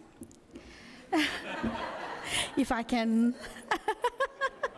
So the Africa Prize has been generously supported financially over the last 10 years by the UK government, including the UK Department for Science, Innovation and Technology's Official Development Assistant Funding, and as well as charitable trusts and foundation, individual donors, corporate partners, and all those who wish to remain anonymous.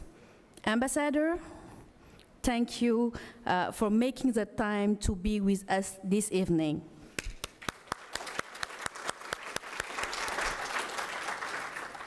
So, we are now at the end of the formal event, okay? So for those of you here in person, we would like to invite you to join us at the networking reception, the fun part, to celebrate this year's shortlist and finalists. And for those of you online, we encourage you to continue exploring the Africa Prize website to find out more about the finalists and the rest of the Africa Prize shortlist. You can see photos of their innovations as well as their pitch deck. Please also take a few minutes to complete the feedback form. The link is in the YouTube chat.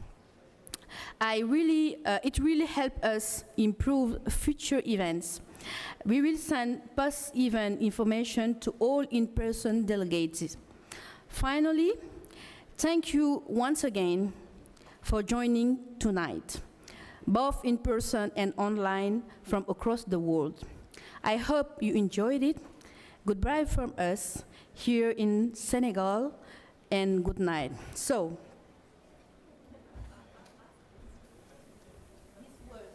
can I have the, yes. This was Maryam Beye at your services. Jërë ngeen jëf, wasalaam.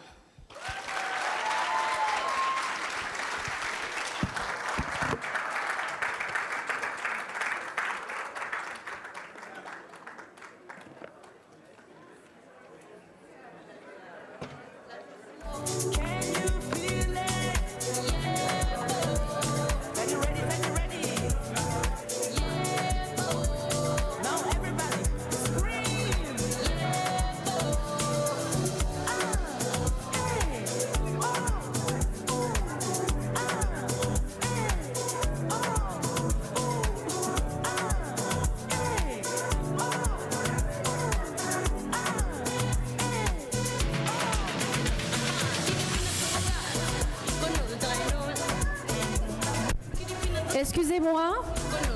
Alors, pour tous ceux qui ont les headsets, vous pouvez les déposer juste